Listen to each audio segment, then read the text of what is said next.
Hey everyone, Screenplay Archaeology host KiramidHead here. Just wanted to get some plugs out of the way before the new episode starts. We have now come under the umbrella of Fandom Live Media, which is also the home of the Table Reads podcast, which is a fellow unproduced script podcast, where they read said scripts out in full over several episodes. So if you like this subject matter and you're curious about a different format for it, definitely check those guys out. Not the least reason which is because you'll be paying tribute to my new podcast overlords, and that can only have a benefit. Also, check out the Shelved Film Podcast, which covers similar subject matters. They're not tied in with us, but I want you to go check them out. I want to make that recommendation because I'm just a nice guy like that. And as usual, be sure to check us out on social media on Facebook, Tumblr, and Twitter. We're on almost every means of listening to podcasts. We're on iTunes, Stitcher, a bunch of other places, especially now that I'm on a new platform which can distribute it to a whole ton of different places. So be sure to check out Spotify, Google Podcasts, stuff like that as well. And also a couple of things I want to throw in at the end. We do have a Patreon page. There's not much there. I can't really think of a rewards tier at the moment. And also, I have a Discord server that's been put together for a while, so if you want to show up and try that, as long as you're not an asshole, nothing will happen to you. You won't get kicked out. Just follow the rules. You'll be good. Check that link out down below. And with that, enjoy the episode.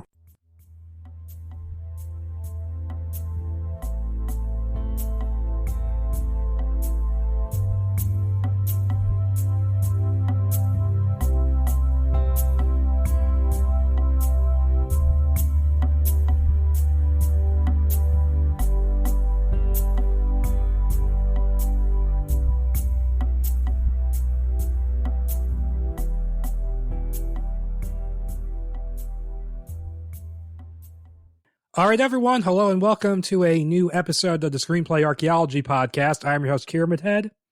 And back again is KtuluJack. And today we're going to be covering what was basically one of the last phases of that long development hell period for a Superman movie, going from the mid-90s up until Superman Returns. And this is going to be Superman Flyby, which was written by J.J. Abrams and had a bunch of people attached to it. And the basic synopsis of this was that this is sort of the notorious version of Superman where Krypton doesn't explode. And it's a fairly traditional Superman story aside from that part of it. But it's basically a Superman story of him learning to be Superman and then more Kryptonians show up looking for him. Oh, there are some twists to this, though, that if you are a Superman fan, you are going to tear your hair out. But we will save that for when we get there. Like, even like non-hardcore Superman fans would be like, what? Because, I mean, mainstream movie critics who obviously don't know a whole lot about Superman comics, like, they went fucking crazy over Man of Steel with, like, their fucking Richard Donner comparisons when that movie came out. It got to a point where I'm like, do you just want to see a straightforward remake?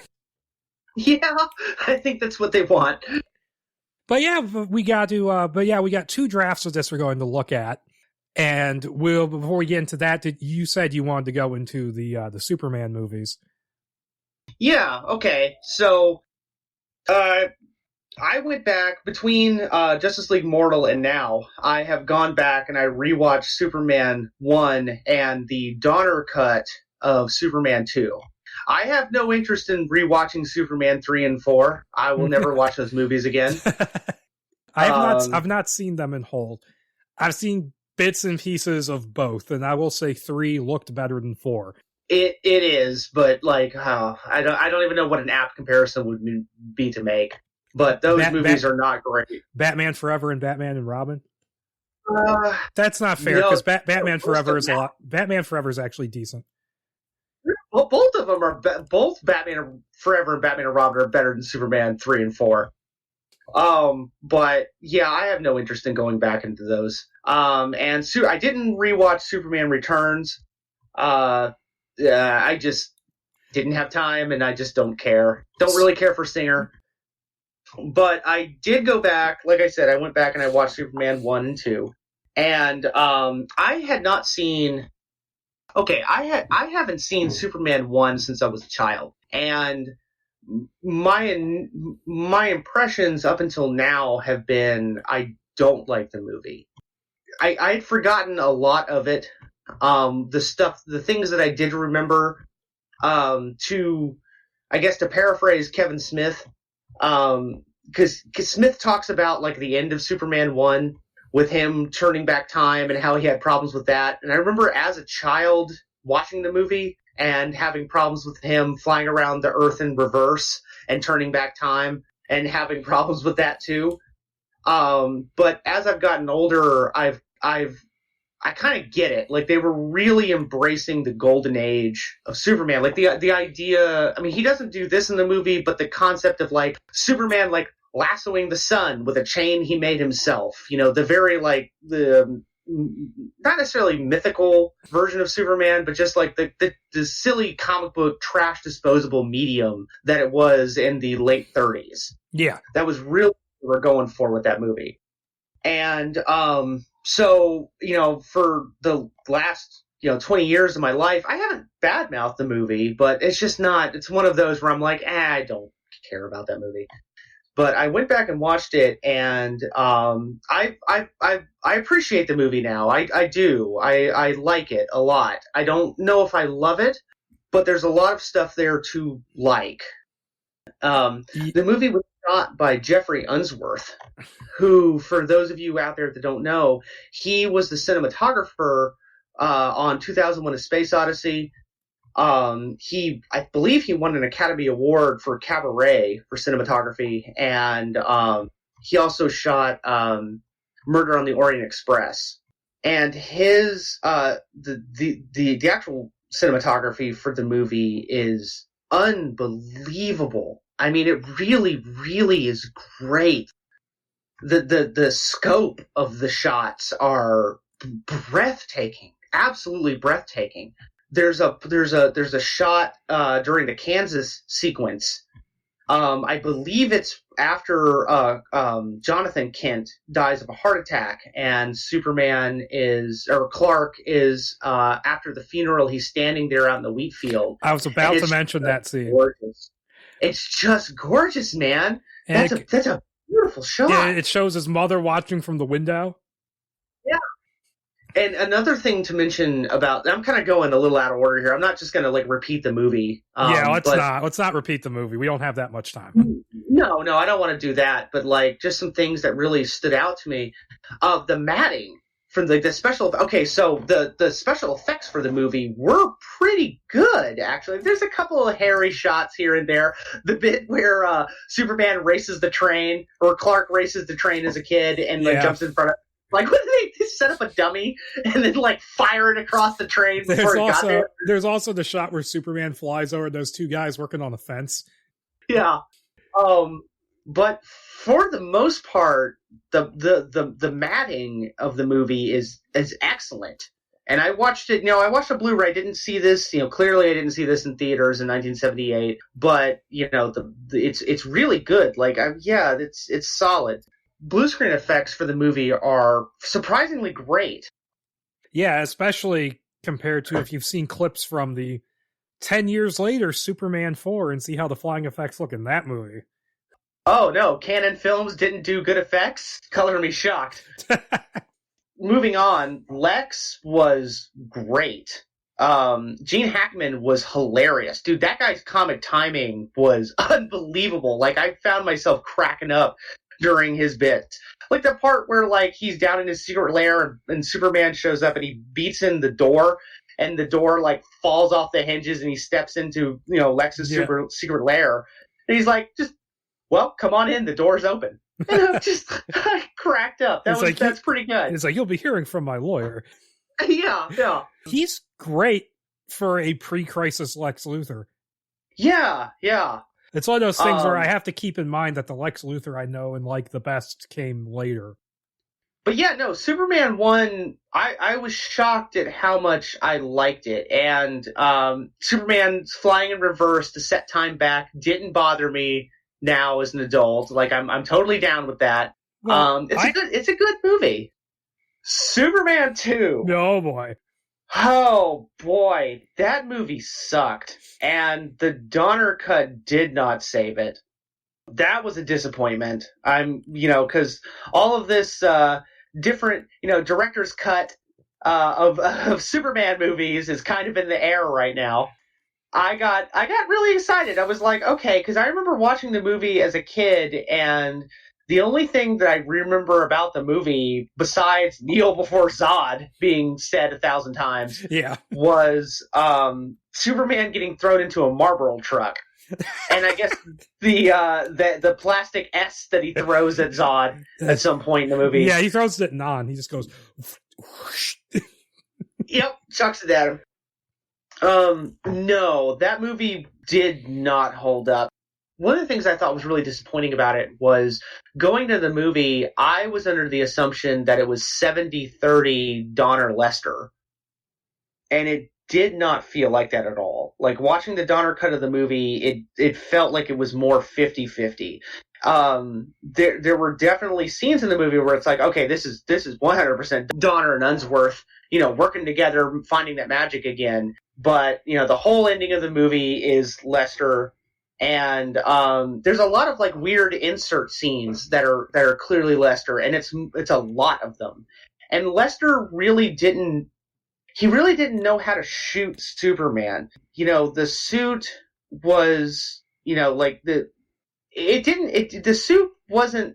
didn't appear to be that bad. I mean, it was not like the Snyder suit where it's like really detailed with the details on the suit itself. Yeah, the texture. It didn't have any of that. But it still looked good in the first movie. In the second movie, there's a lot of shots of Reeves like from the side and from behind, and you really kind of see how chintzy it is, and it's like, ooh. And towards the end of the movie, like the entire ending, like the big fight scene in the on the streets of Metropolis, it's like they almost had it. It's like, boy, if you just take that camera and you just move it a couple of feet to the left or right, you would have had a great shot. Yeah, it wasn't great. So if any of you are curious about going back and revisiting the Donner movies or like any of the Superman movies, I would say just stick with the first one. Reeves is great. I was a little put off at first because I'm so used to seeing like what's his name, Henry Cavill Superman, just ripped, massive bear mode Superman, and I was a little put off at first because like Reeves is skinny. He was skinny in comparison. There's a shot in the movie that I know a lot of people have talked about where he meets Lois Lane he dresses up like Clark Kent and he goes to meet Lois Lane for a date. And Lois runs into the bathroom real quick, and the camera kind of hangs on Clark. And he takes his glasses off, and he stands up straight, and he smiles. And I'm just like, wow, yeah, there it is. That's why, watching that shot alone, I'm like, yeah, this is why you wouldn't be able to put two and two together. Like, he nailed that. It's very, very good. Yeah, they nailed it. That movie's great. You definitely, if you haven't seen it in a long time, if you're like me, you haven't seen it since you were a kid, definitely go back and give that one a watch. I think you'll be pleasantly surprised. I think there's a lot to chew on with that movie. It's very meaty in terms of like visuals and themes to a certain extent. Yeah, it's doing a lot of stuff. Now, we already mentioned 3 and 4. Yep, moving on. And Returns, I haven't seen since it came out. Don't want to. I've watched the Kevin Smith bit on Superman Returns more than I've watched the actual movie, because that's really fucking funny. Same here. And the fact that Singer talks about how if he ever made a sequel, he would do like Wrath of Khan, and I'm just like, I don't know what that means, but go for it. More action. Yeah, I guess. And I'm like, I don't know. I guess we'll never know. I mean, I've read what's supposed to be a sequel draft to that, and it was okay. But, I don't want to go too into the DCEU stuff before we jump into this, because we're going to kind of have to talk about Man of Steel a little bit as we talk about this script, because it feels there's echoes of this and that. Yes, and there's echoes of both Man of Steel and Superman Returns. We'll get into that when we get there. But, I did recently rewatch Man of Steel. Like, my God, that movie is like, half of that movie is like a third act climax. I haven't seen Man of Steel in quite some time now, and I appreciated it on the level that I've always wanted to see Superman go full Kakarot. I've always wanted to see him go full Dragon Ball Z. Like, let's get it out of our system. Let's see a Superman movie where he is just destroying a city. You know, let's see that big action sequence. And boy, by God, did I get it. Yeah, I actually started counting how many buildings get knocked down during that Zod fight at the end, and I'm like, I don't really have a problem. I know that one of the big hot topics when it comes to Man of Steel, like the big hot topic is Superman killing Zod at the end. And I don't really have a problem with that because it's like, what are you going to do with him? Right? Like, you can't, I mean, I guess you could make like a prison for him, but like, why? How? Like, he's not going to stop. You know, I think that I think that's nitpicking the wrong places.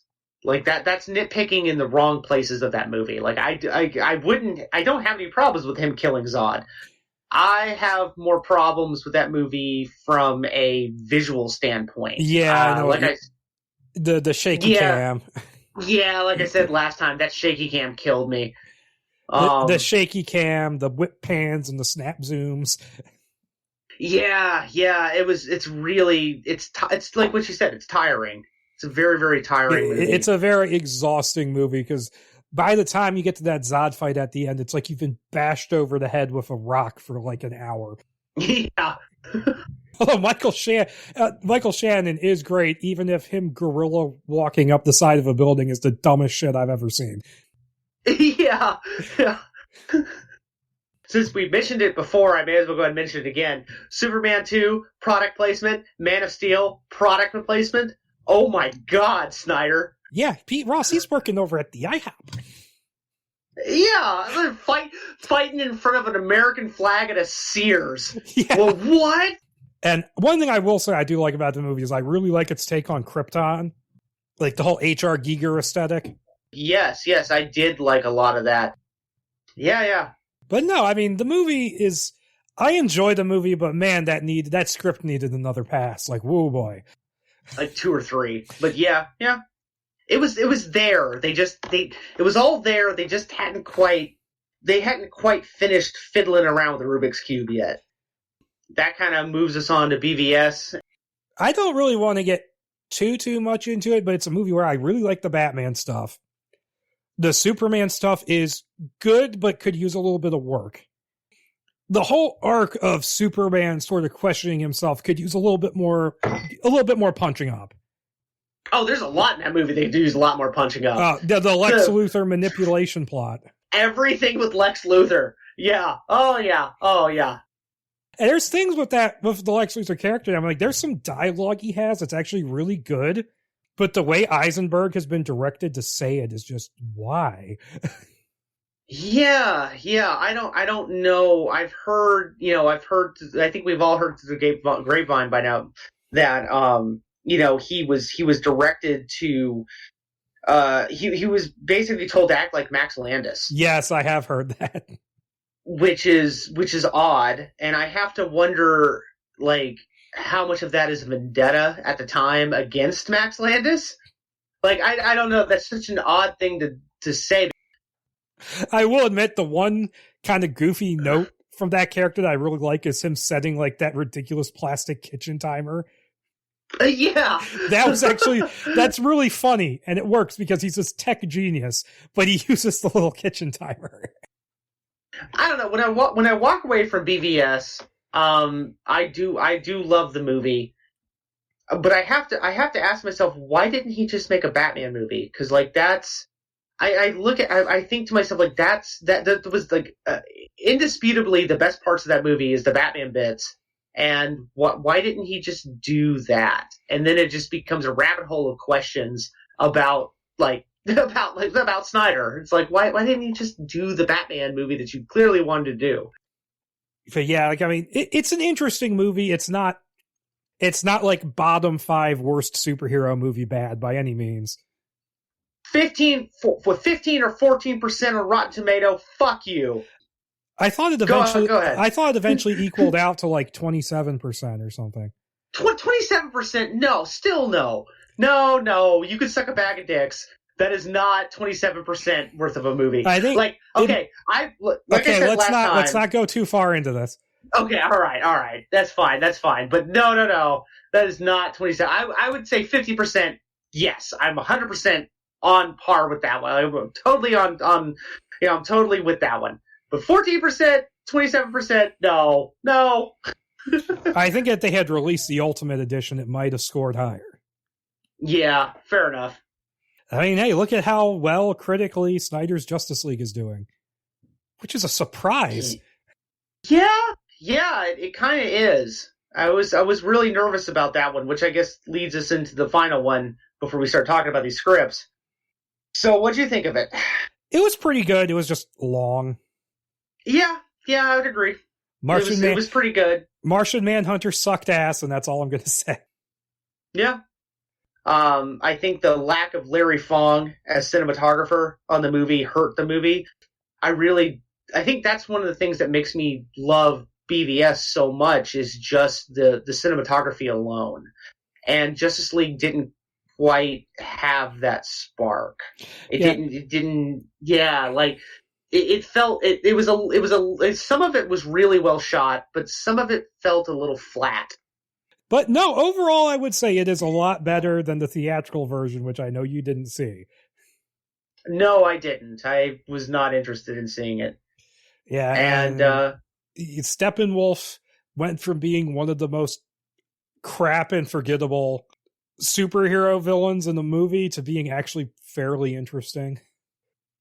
I'm kind of over the Zack Snyder universe. For as much as I did like the three movies, kind of all over the place there, whereas I was okay with Man of Steel. I love BVS and Justice League. I'm like kind of good to great, 8 out of 10.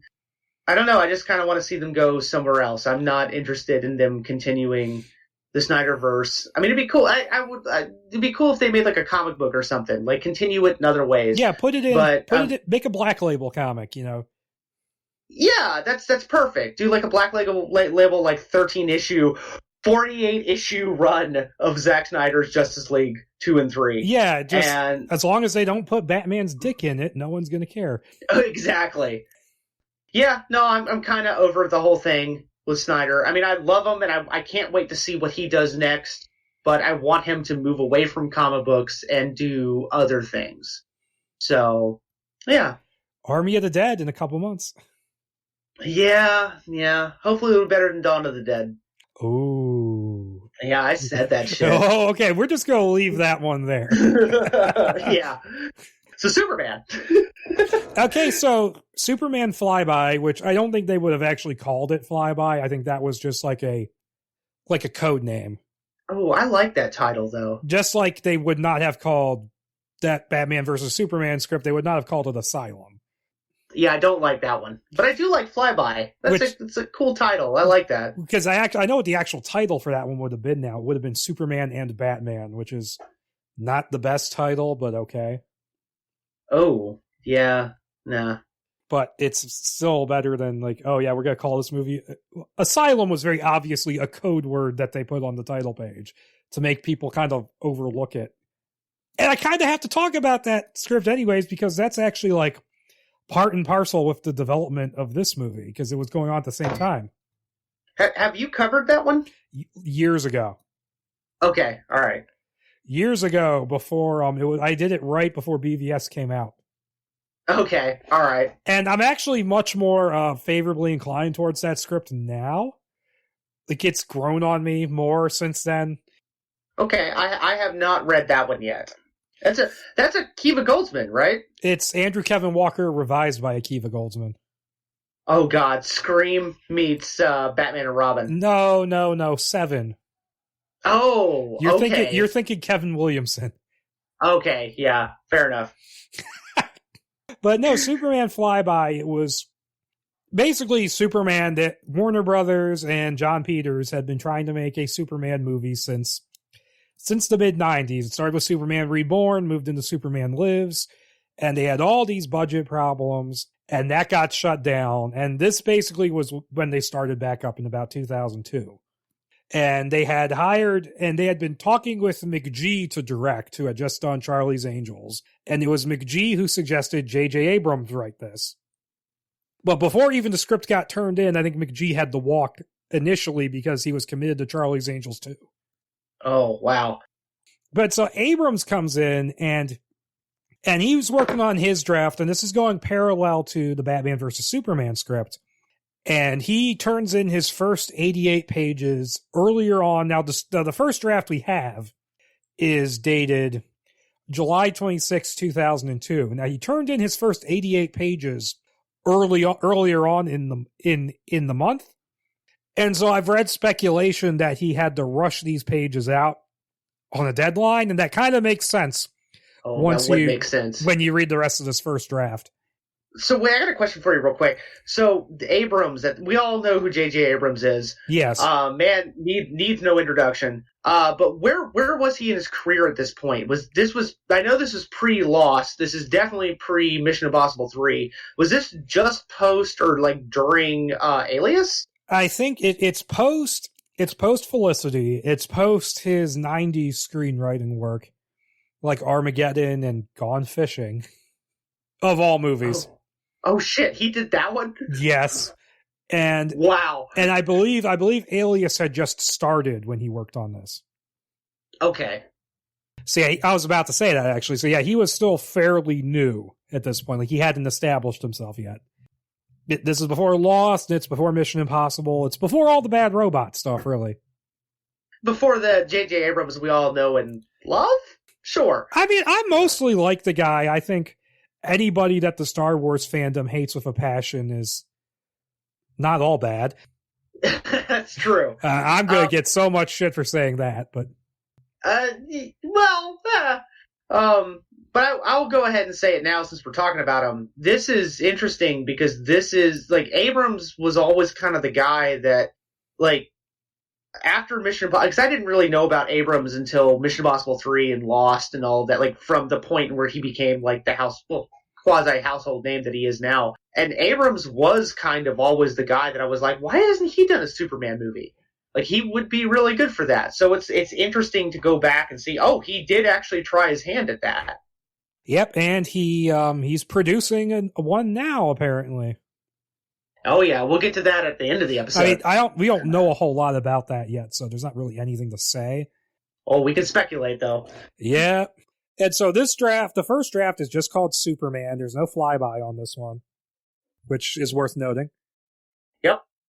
And we'll just jump into this from the beginning, I suppose.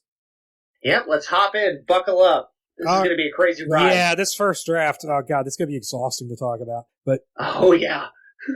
It opens with an emergency broadcast on TV, and they're talking about, like, aliens have invaded the Earth, and they're fighting, and they destroyed all this shit. There's no more pyramids, there's no more Notre Dame, which is kind of unfortunate looking back on it. Yeah, there's strangely prophetic. In both drafts, I think, they talk about Notre Dame, and it's like, oh wow, okay. Well, in the second draft, it's Notre Dame doesn't happen because they scale it back significantly. Oh, that's right. So it is the first one. And then the newscaster is like, oh, like, half of South America is on fire, large parts of Seoul, South Korea are missing. Yeah, and if people, I think you've said this before, but if people had, flipped a shit over the destruction of Man of Steel, my God. Yeah, like, just in this first little opening blurb, so much more has happened. It's insane. But I do like the opening bit there, where it's like a television. I can actually visually see it. So I'm a big believer in like opening shots and closing shots, and I think in both drafts this is similar to each other. And I do think that image of the television screen, I could see it like pulling back as they talk about it, as the newscaster talks and everything. I could see that being a really, really strong opening shot. Yeah, I think that would have been really cool. It's described as being in the 4:3 ratio, so yeah. The Snyder's Justice League ratio. Right, yeah. Thanks, Snyder. But yeah, that's a great opening shot. And he's beginning to say, like, Like, this is all Superman's fault. Fuck him. When the building starts to explode, and we then go to the streets of Gotham City. So, Gotham City. No, I'm not gonna do that. Yep. Where the Kryptonian Tyzor, who's basically our Zod for this movie. Oh yeah, I was gonna go ahead and say it. For those of you wondering, no, I'm gonna go ahead and just let the cat out of the bag now. No. None of these guys end up being Zod. Zod is not in any of these scripts. That was the biggest disappointment for me, because I kept hoping. I was like, all right, well, so they're gonna do a thing, right, where like he gets the name Zod somehow, the evil Kryptonian, but nope, no, doesn't happen. Yeah, but that could potentially end up being like X-Men Apocalypse with the, oh no, this is how Xavier lost his hair. Oh yeah, it's true. But no, there's no real comic book characters in this aside from like the humans and Superman. Yep, pretty much. But so he's dressed like a ninja. They literally say he's wearing ninja-like clothing in this, and he's literally blowing down the news building with his super breath. And Superman arrives, and his arrival is just so. The thing I hate about this first draft is everything is over-described in this. It's so overwritten. Yes. It's like, we see feet come down, like an NBA MVP coming down from a slam dunk. And it says, oh yes, we feel his presence. And I'm like, yes, thank you, Abrams. We now know you want to fuck Superman. Oh yeah. And so he shows up, and they fight, and they do this midair martial arts battle, and they like beat each other with a crane. By the way, midair martial arts battle, you can tell this is a post-Matrix script. Oh yeah. And we keep getting the, a typo that I kept seeing throughout both drafts of the script was, I don't know, is it a type of slalom? Did you notice that too? Yeah, I noticed that. It didn't look like a typo. Like, I looked into it and I was like, well, is that like a word used for like certain architecture or something? And I couldn't find anything, so I'm like, is it slam that was just like auto-corrected somehow? Slalom is like when you like wave back and forth as you're flying or driving. Oh, it's almost okay. It's one of those things where it's notorious. I guess the first driver game is notorious for telling you it's a slalom, but it doesn't tell you what that means. All right. Hey, the more you know. Yeah, and so they're fighting. They're doing their mid-air Matrix battle. And then eventually they fly all the way to Cape Canaveral, Florida, because this script is like global in scale, if you haven't been able to tell already, where Superman is lured into a lead-lined NASA test building, and he enters a room which contains a water tank, and he sees something that we don't see, but scares the shit out of him. And he begins to blister and falls to his knees as Tyzor taunts him from the shadows. He's going like, "Scream for me, Kal-El! Scream like your mother did!" This character is so ridiculous. Like, you can tell they're looking at the Terrence Stamp Zod and going like, be like that. Yeah. No. Yep. And so then it cuts to Krypton 29 Earth years earlier. And the way they do that with the super on-screen Krypton 29 Earth years previously just made me immediately think, Highlander 2? Yep, there it is. We can't escape Highlander, man. This is 4 scripts later, and we're still talking about Highlander. God damn it. And there's a massive army of robotic, dinosaur-like armor tanks called rousers. They bust through a border crossing, and this is so totally like the battle scene from Phantom Menace. Because it's this big, idyllic field, and then the robot tanks start walking in. Yeah, I have to because there's a little girl, like the scene is shot more or less from the perspective of a little girl out in the field. Yeah. And she starts to run away from the machines, and I'm like, I could see this scene being really cool if the little girl turned around and saw something, we didn't quite see it, and then she starts to run, and maybe she's running like away from us, and the camera kind of turns in front of her, and she's running towards us, and over her shoulder we see these things kind of, overtake the field. I'm like, that could be a cool scene, but again, like you said, the script is so overwritten it would be, and with McG directing, it's like, I probably not, Yep. And I'm pretty sure they just run her over and kill her. Yeah, she's never mentioned again, so she's dead. So yeah, they bust through the border crossing, and from there it goes to Taza, the capital city, where, I shit you not, King Jor-El, he's being informed of this event and how they have no army left to fight off the invading force. And here's one thing I do like about this script, is there is a fair amount of world building for Krypton, which is kind of cool. Because they talk about, like, all these scenes are going to be in Kryptonian with subtitles. And there's 8 different sentient species on the planet that are represented in every scene. And, like, that's kind of a cool idea.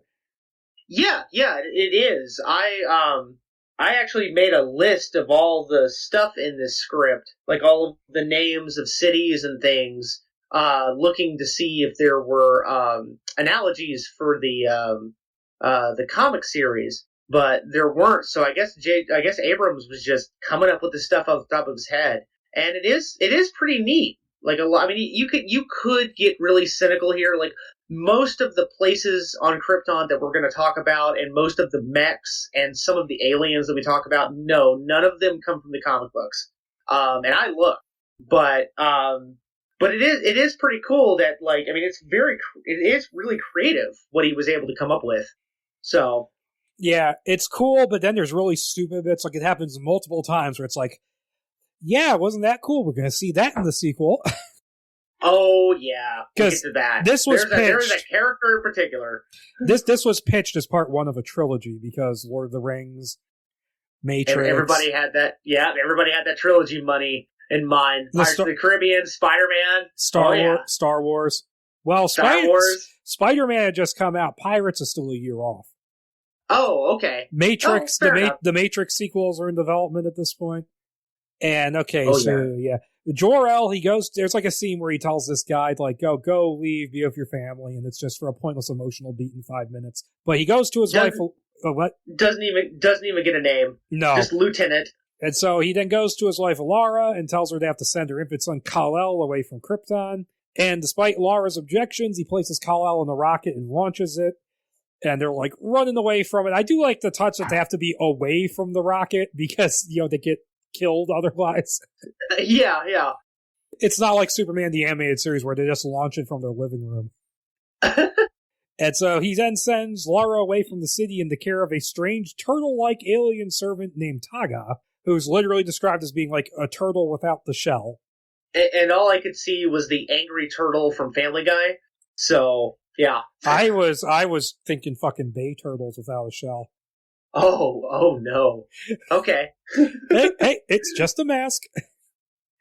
So yeah, she goes off into the wilderness, and then he then joins the fight and is just like beating ass with this thing called a blast staff, which I'm pretty sure turns up in the Star Wars prequels. Yeah, I wouldn't be surprised. I think that's what Grievous's guards have. At least they're very similar to how this is described. But he's like beating ass, and he finds like the lieutenant is dying. He's like, but I couldn't leave, blah, blah, blah, who cares? That's one thing that the second draft just drops completely, and it's like I almost didn't notice. Yeah. Well, the second draft drops a lot of stuff. So. Yeah, but that was the one thing where it's like, I don't care. Oh, yeah. And then he's like kicking ass, fucking beating the shit out of these bad guys, and he gets caught by like the high-tech equivalent of one of those catch poles you catch a dog with, where it goes like around his neck and pulls him to the rouser. Yeah. Can you tell WB wanted to make toys out of this? And another thing that's worth mentioning is that this script, this one, not so much the second draft, like they toned it way down for the second one, but the first draft, Jesus, this first draft is really, really violent. Oh, like, yeah. They describe like Jor-El gets a serious beatdown, broken bones, blood splattering as he's rolling across the pavement. Like, wow. All right. And he is then approached by Kata Zor, who is his brother and leader of the attacking army, and it's mentioned here that he's the father of Ty-Zor, like they say. It's mentioned in the description where it's like, oh yeah, we see the same look in his eyes that we saw in his sons. It's like, okay. And Kata Zor gloats about overcoming the favored brother. and says it was futile to send the baby away to fulfill the prophecy, which we'll talk about that way later, and sends hundreds of scouts into space to track down his nephew. Now, Tyzor is the Terrence Stamp Zod. Katazor is the Michael Shannon Zod. That is a really apt comparison. Yeah, absolutely. Because he even has the send 100 men thing, where it's like, I will find him. Yep. It's like, dear God, Snyder, why did you have him say that 4 times? I could totally see Michael Shannon doing this character. Oh, yeah. And then cuts to Earth, where Martha and Jonathan Kent are having breakfast in their house, and there's mention that, the landlord is coming over to get the rent, which that's important for later, unfortunately. More violence. Yeah. When the rocket ship crash lands and skids right up to their front window, which there is concept art of that, which is pretty cool. Well, I'll go ahead and mention this now. All of the stuff we're about to get into, because clearly all the stuff that we're about to get into is Clark growing up and going through the Kansas cycle, the Smallville cycle. I liked a lot of this. What did you think before we start getting into it? Did you into this? I like a lot of it. Some of the details are a little Okay. But I'll talk about the details I think are really stupid, but we'll get into it. But overall it's not bad. I liked it. I liked some of the I like the more comedic elements of it. It's something because okay, I guess we're on opposite sides of that boat. Some of it I like, some of it I don't. All right. But let me get into it. I know one of the things. Yeah, all right, go ahead. So they find the 9-month-old Kal-El inside, and Martha is instantly smitten and wants to adopt him. And Jonathan is like, I don't know, but he knows he's not going to win the argument. So he goes with it. And then they realize he isn't quite normal because he's playing with a ball of yarn, knocks it under the couch, and then just picks it up, hurls it out the front window to get to the ball of yarn. Yep, eats the couch outside. And this is much more of a Golden and Silver Age take on Clark Kent as a kid, because starting post-crisis, it was established that he didn't develop his powers until puberty, until after he had absorbed enough sunlight. Okay. He basically was absorbing and storing the solar energy for years and years, and so that was something that kind of went away for a while, the idea of him being Superboy.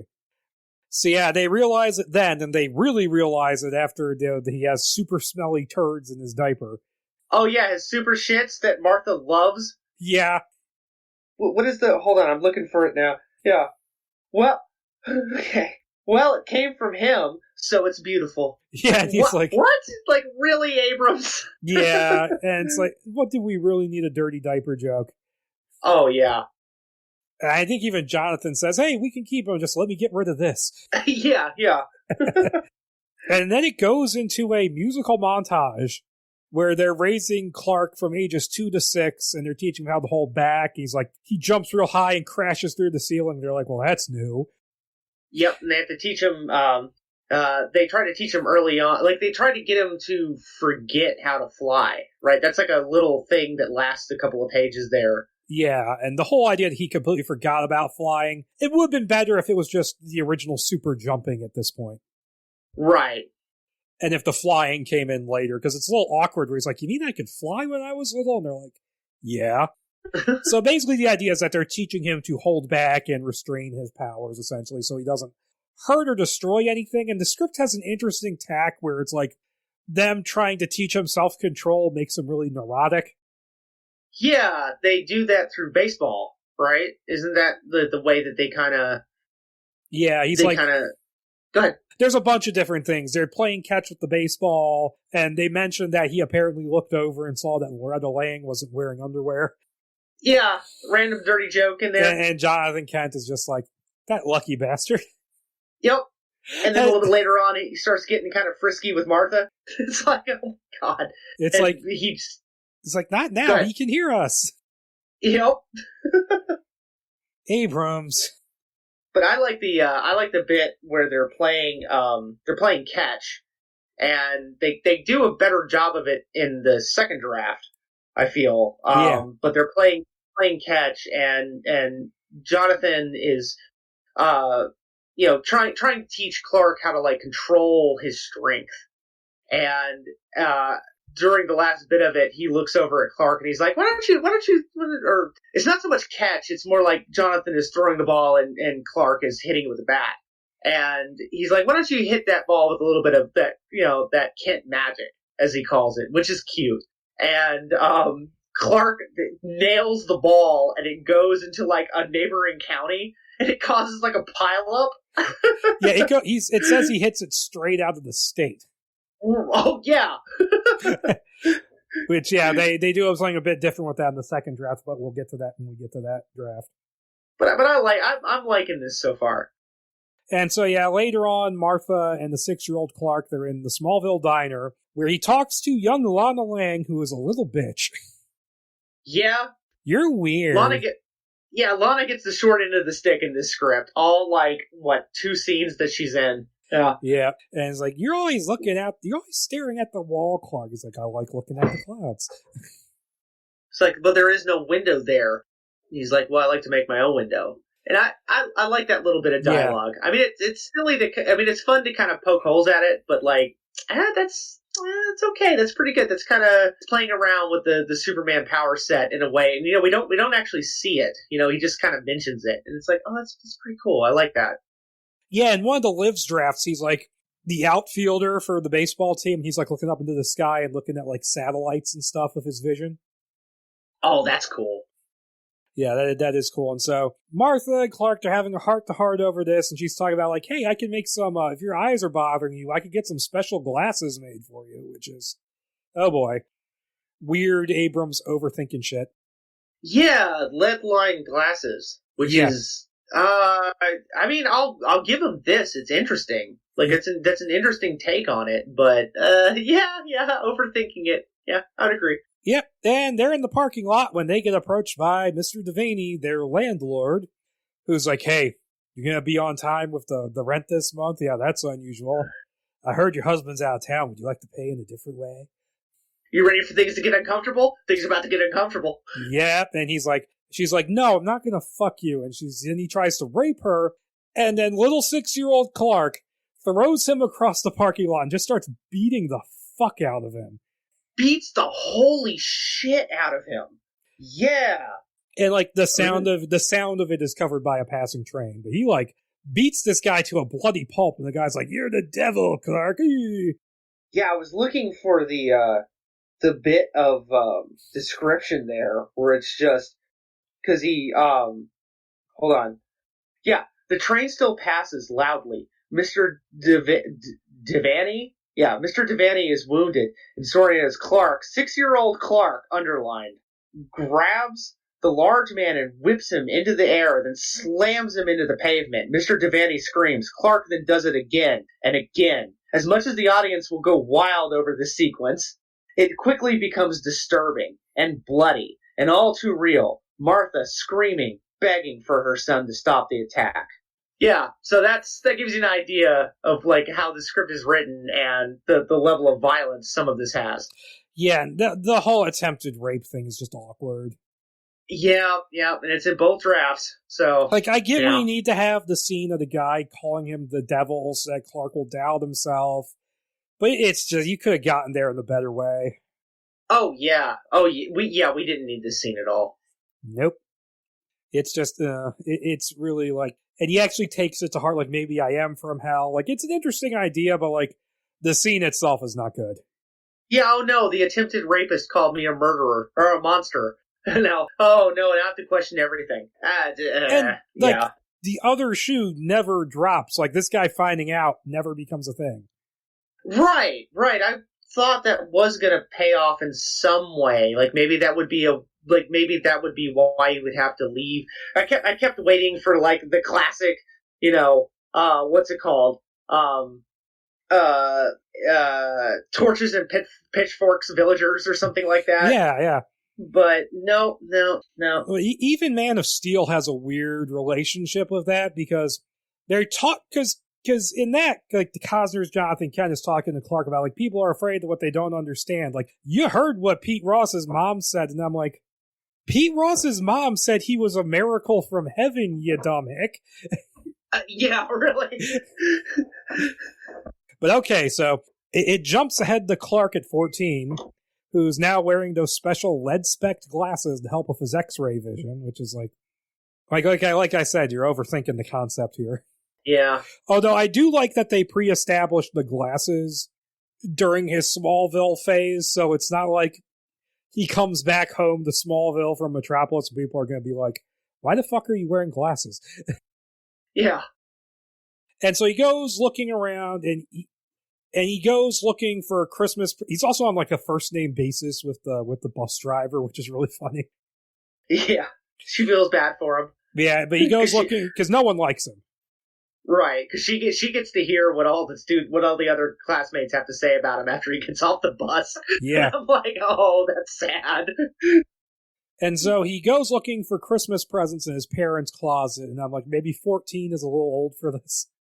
And I do like the idea that he's using his X-ray vision to peek at the presents. I was kind of hoping they would do. When I was reading this, I was kind of hoping they would do the thing with the lead-lined Christmas presents, or was it aluminum foil or something? There's like a bit in, I think, the animated series where Clark goes home and they talk about the Christmas presents. I don't remember. Okay, fair enough. But there is a bit where like he actually explains that like his parents would wrap the Christmas presents with like aluminum foil or lead or something so that he wouldn't be able to peek. And I was hoping that they would run with that a little bit, but nope. But instead they just put a note saying, don't peek. Yep. And in the back of the closet, he finds a mysterious canister, which he pops open to reveal the Superman costume, which is already pre-formed for an adult Clark, and it's just standing of its own volition. And it sucks Clark into it, but it doesn't quite fit. Yeah, very Flash-like, I got out of this, because it kind of pops out of the canister and then just kind of envelops him a little bit. Oh, I guess it stands for a second, but like he like goes to grab it and it just kind of like sucks him in. Yeah. And I'm like, I'm getting kind of Flash vibes from this. I was getting vibes of Superman Lives because John Peters apparently wanted the cape to be its own character. Oh, Jesus. Because he talks about like, oh yeah, he can use it to like throw it out, pull a guy to him, chop a guy's head off. All the things that Superman would do. Yep. Yeah. And so Clark runs around outside in it, rediscovering how to fly before accidentally destroying his parents' tractor. Now, this is actually a good scene. Yeah, and it's kind of neat how they describe that the suit itself helps him like fly. Like it's kind of aerodynamic. Yeah. Like the way the cape works, he can kind of lean into it and it helps him move left and right and kind of zoom around. It's cool. Yep, and this incident, it leads the Kents to tell Clark about how they found him, which upsets him, and he runs out into the night, sitting in the snow and looking up at the stars. And we get a really cool transition where it pulls up to the stars and then pulls down, and we're on Krypton. There's a couple of these, actually, I think. But this was one of the best. Yep, and so the stars, it transitions to the stars over the Jomain Desert on Krypton, where Lara and Taga are hiding out in a small hut. And Taga is killed, and Lara is captured by one of Kadazor's men, who just kind of bangs her on the head with a stick, and takes her to a concentration camp for Jor-El loyalists in the Kryptonian megacity of Yispa. Like, megacity? Is this Judge Dredd? Really? Yeah. And Kadazor is in a prayer chamber with his now 22-year-old son Tizor when he gets the word, and entrusts the young man with an important job. And he brings Lara to Jor-El in his dungeon cell, Tizor that is, and threatens to kill her if he doesn't reveal the location of Kal-El, and ultimately does so using the special sword handed down by the Kryptonian royal family, which, way at the beginning, they were like, oh yeah, this special weapon that Tizor has. We'll more about that later. This is all we get about it. Yep, and it's just as brutal as it sounds. I mean, he chops her head off. It's, wow. Okay. I'm like, yeah, talking about how this is like a very important job. You completely failed at your job. You did not get the information. Really? Yeah. He just kind of jumps the gun and is like, well, fuck it. And I will say this, the way they do that scene in the second draft is a lot better. When we get to a lot of things are better in the second draft. Yeah, when we get to that. Yeah, but from there we go to Metropolis University, where 20-year-old Clark is dragged along to a frat party by his roommate, Jerry Schuster. So they decided to use the names of both of Superman's creators for a party animal frat guy. Yep. Respect. And this whole frat party scene, this basically feels like it's just Abrams pulling on his Felicity experience. Yeah. Which he would do again in Cloverfield at the beginning of it. Yeah. So that's right. That is very similar to this scene. Yeah. Yeah, and he meets the incoming freshman Lois Lane there, who looks just as out of place as he feels, waiting on her classmate, not her friend, to finish up with a guy. And oh yeah, I should mention, Cloverfield, that's a Matt Reeves movie. That is. Yep, it all comes back around. Yeah, he's now with DC. Yep. Also, there's this is the one that has like a weird, there's like a reference to like a threesome, right? Was there? Yeah. Oh yeah, because they come back downstairs and the guys they're trying to talk her. Yeah. Well, yeah, they're trying to talk Lois at first they're trying to talk Lois into coming up with them. Well, because Superman's standing out, Clark is standing outside the house at first, and he's kind of using his X-ray vision to look inside the house, which again, really cool. I like a lot of the power usage in this. And he sees them trying to talk Lois into coming up, and I'm just like, there's a friggin' threesome reference in this. We're doing this? All right. But yeah, they introduced Lois after that, and I there's Lois has when Clark and Lois meet, there's this big chunk of dialogue that Lois has, and I actually really like it. Yeah, she's she's like, I don't want to go to college. I know what I want to do. She's very clear that she knows what her goals are. It's established that Clark is he's very directionless. He's so focused on figuring out his personal shit that he hasn't figured out anything about his future yet.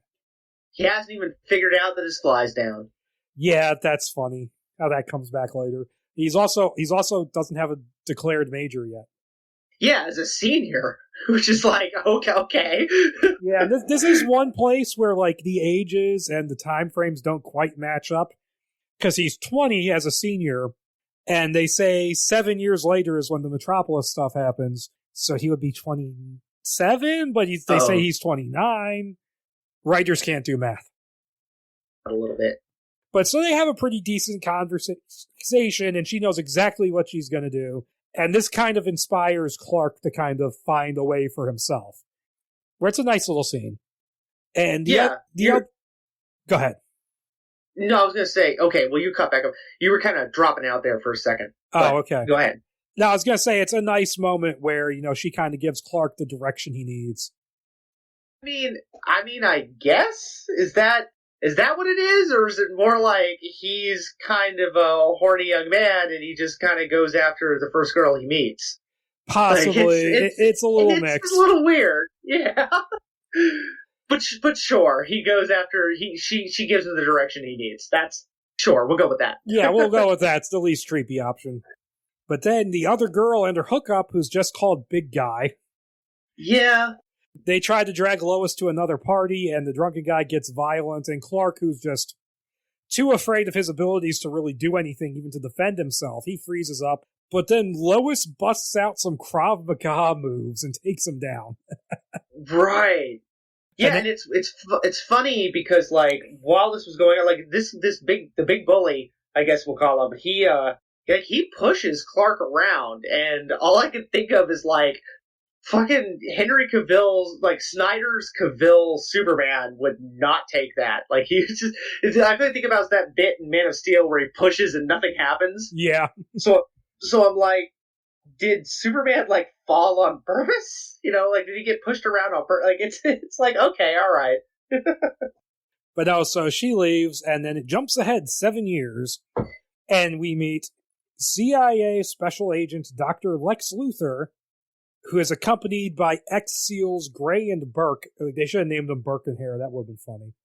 Oh, that'd been great. And they arrives in Dust City, Arizona to investigate an alleged crashed spaceship, which he quickly discovers is a hoax because he, sticks his fingers in the blood from the alien corpse and tastes it. He goes it's tomato sauce. And I love how he figured, he finds out the people that made it, because he's like, he muses to himself. He's all like, "Oh, this is actually like a pretty good little replica you guys got." And then he calls out to the crowd of people that have kind of gathered around this spectacle, and he's all like, "This is really impressive. Who made this? This is great." And then people like raise their hand, and he looks at like his police buddies, he's like, "Arrest them." Yeah.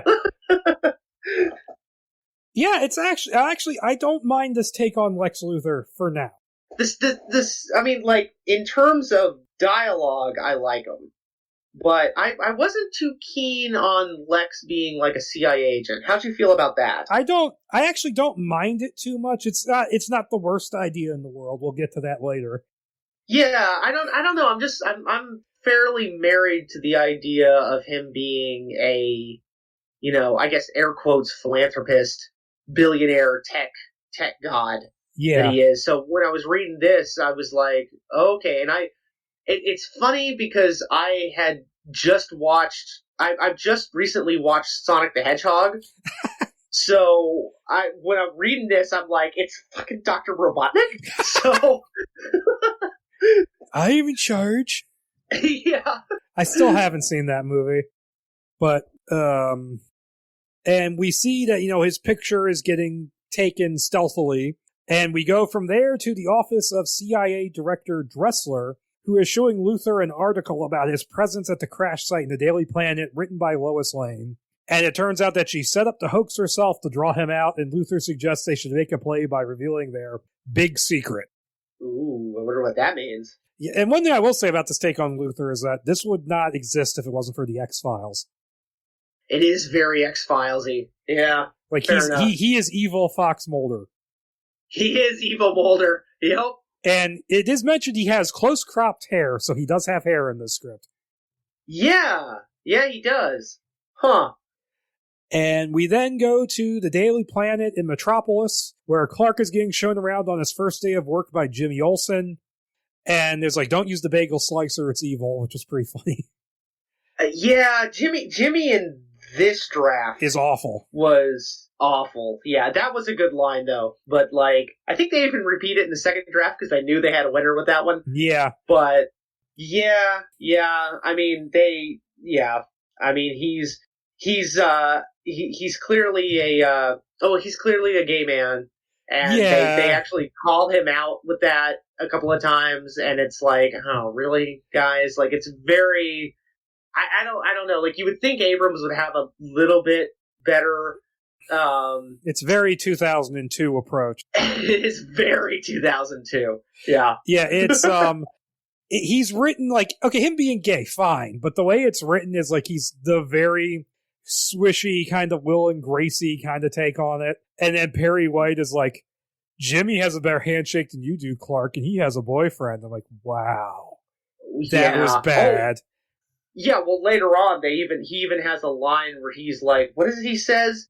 Oh, do you remember off the top of your head where he's like, I'm getting hot flashes here, or something like that? Oh, I forgot about that.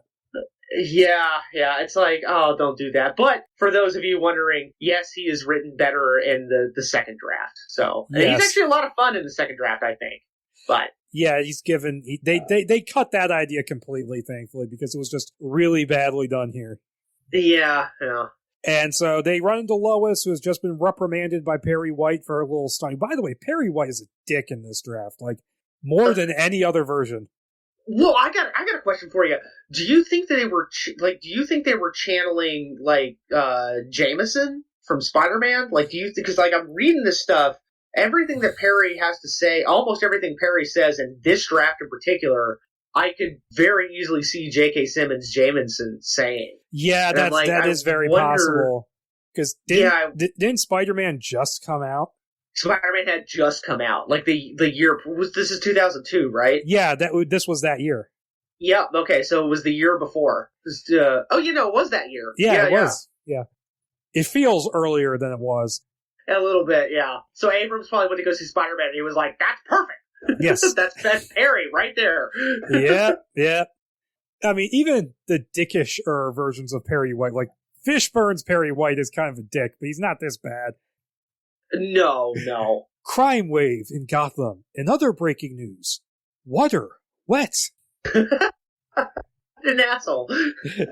But no, so basically the whole idea is that she did this whole stunt to uncover, basically trying to make him accountable for the budget he was using for what the taxpayer dollars were going to. And they get sent off to cover Luthor's impending press conference on the subject, where he explains that the CIA's Special Operations Division has been looking into UFOs and alien sightings for a while now, revealing that 9 years ago they had found a crashed pod, which Clark notes from the pictures looks like a lot like the one he arrived in. And Luthor also mentions that no body was found, meaning whoever was in it is still on Earth. Ooh. Bum, Yeah. bum, bum. Yeah, that had me going for a while. Yeah, I'm curious to see where that goes. Oh, God. I wish I didn't know where that goes. Yeah. And so Clark calls up his mother, who confirms that his pod is still hidden in the barn. And he then talks with Lois about the possibilities, but she remains skeptical. And he also reminds her of the day they met, which she takes a while to remember. And then as she's leaving the room, she goes, "Your fly was a..." That which was cute. That was a fun little scene where she comes to realize that, oh yeah, that's the thing that made her remember. They take it one step over the line a little bit later on, I feel. Like I would have been happy if that had been the end of that little running gag. But I don't know. I like that little banter back and forth. That was fun. Yep. And so the next day, and this is really clunky about how they were supposed to go to Air Force One, but then they had to go to Luthor instead. But then, oh no, the Air Force One takeoff got bumped to the next day. That's a bit clunky in this draft. But no, Lois and Jimmy, they board Air Force One to interview the president. But a loose panel, I guess they had that gremlin on the wing, takes out one of the engines, and they begin to fail. They all begin to fail as the plane falls out of the sky. And there's this weird scene where Clark has, like, his clock radio keeps going off. He keeps turning it off until he finally hears the news report on what's going on. And after some momentary hesitation, he puts on the suit and flies off after the plane. And he manages to catch the plane, now without some mistakes. It's interesting seeing him kind of, like, feel his way through becoming Superman. And he lands it on Boston Common. Is that where he landed? I thought he landed in DC. No, he lands it in Boston in this draft, and in the second draft, it's Metropolis. Okay, all right. And meanwhile, Jonathan Kent has been listening to this on the radio and gets so excited he has a fatal heart attack. Yep. Well, we're about halfway done with the script, so we got to kill off Jonathan. Yep. Gotta do it somehow. And also, as a quick aside, this is very reminiscent of the both the Donner cut. Well, I guess this is very reminiscent of the Donner cut, because there is a shot or not the Donner cut, of Superman 78, because there is a bit in there where he has to save an airplane, and he comes up under the wing and kind of lands it. So I wonder if this is like a little bit of like a shout out to the 78 movie. Yeah, and Superman Returns. Well, yeah, but that wouldn't come till later. Yeah, but they clearly read this and went, we like that scene, because in the second draft, it's even closer to the plane scene in Superman Returns. Yeah, I was gonna wait until the second draft where we were like, this is straight up stuff. This is straight up Superman Returns. Yep. Yep. And so Superman snubs the president to check on Lois, only to discover that she doesn't recognize him because he says "fly" to her. Yeah, and that's what I meant earlier, where it's like, okay, you guys took it one toke over the line right there, where it's like, you guys should have just let it go with that one. But yep. All right. Don't know how she would have figured that one out, but okay. And Clark, who's not used to the attention he's getting from the reporters on the scene, kind of panics and flies away, while we see that Luthor is going over the news footage and pictures of Superman that were taken there. And Clark returns to his apartment. He's having a major panic attack before his mother calls him to tell him that his father has passed away. So, sadness. I'm sure that helped his panic attack. Yep. And from there, we see news broadcasts about Superman worldwide, showing what a major impact he's had on the entire planet. And this then segues to Krypton, where Kadazor is smoking a bong. And playing 4D chess, which takes on a whole new meaning in the year 2021, let me tell you. Yep. So, okay. And he's playing it with Pretius, who is one of the concentration camp prisoners. They're like, oh yeah, we'll learn more about him in the sequel. It literally says that. Yeah, it says that straight up in the script. It's like, okay, all right. And I looked him up. He's another one that I was like, okay, this clearly has to be like a thing. Let me look him up. And no, it's just character as of right now. I guess we'll never know. Yep, and this is when he receives word that Kal-El has been located. Basically, Pretius is there so that the concentration camp prisoners can get word of Kal-El. Right. Which is not important to this script at all, it's for the sequel. Yep. So they can start, like, fucking chalking the Superman symbol on the wall, like in Dark Knight Rises. Dark Knight Rises, yeah. Wow. And so apparently they located him because they were listening into the news, I guess.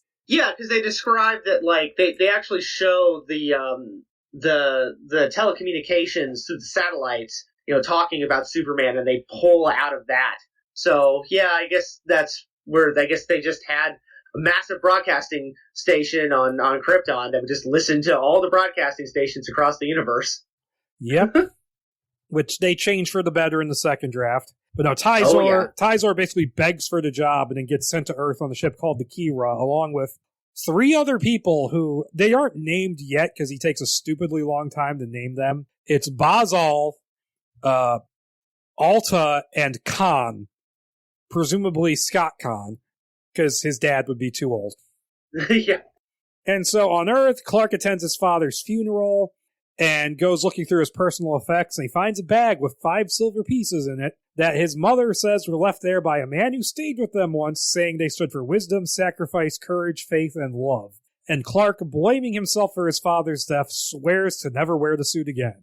That'll last. Yeah, that lasts like 5 pages. Yeah. And in Washington, Luthor goes before a panel of legislators, which just makes me think of Days of Future Past. Yeah.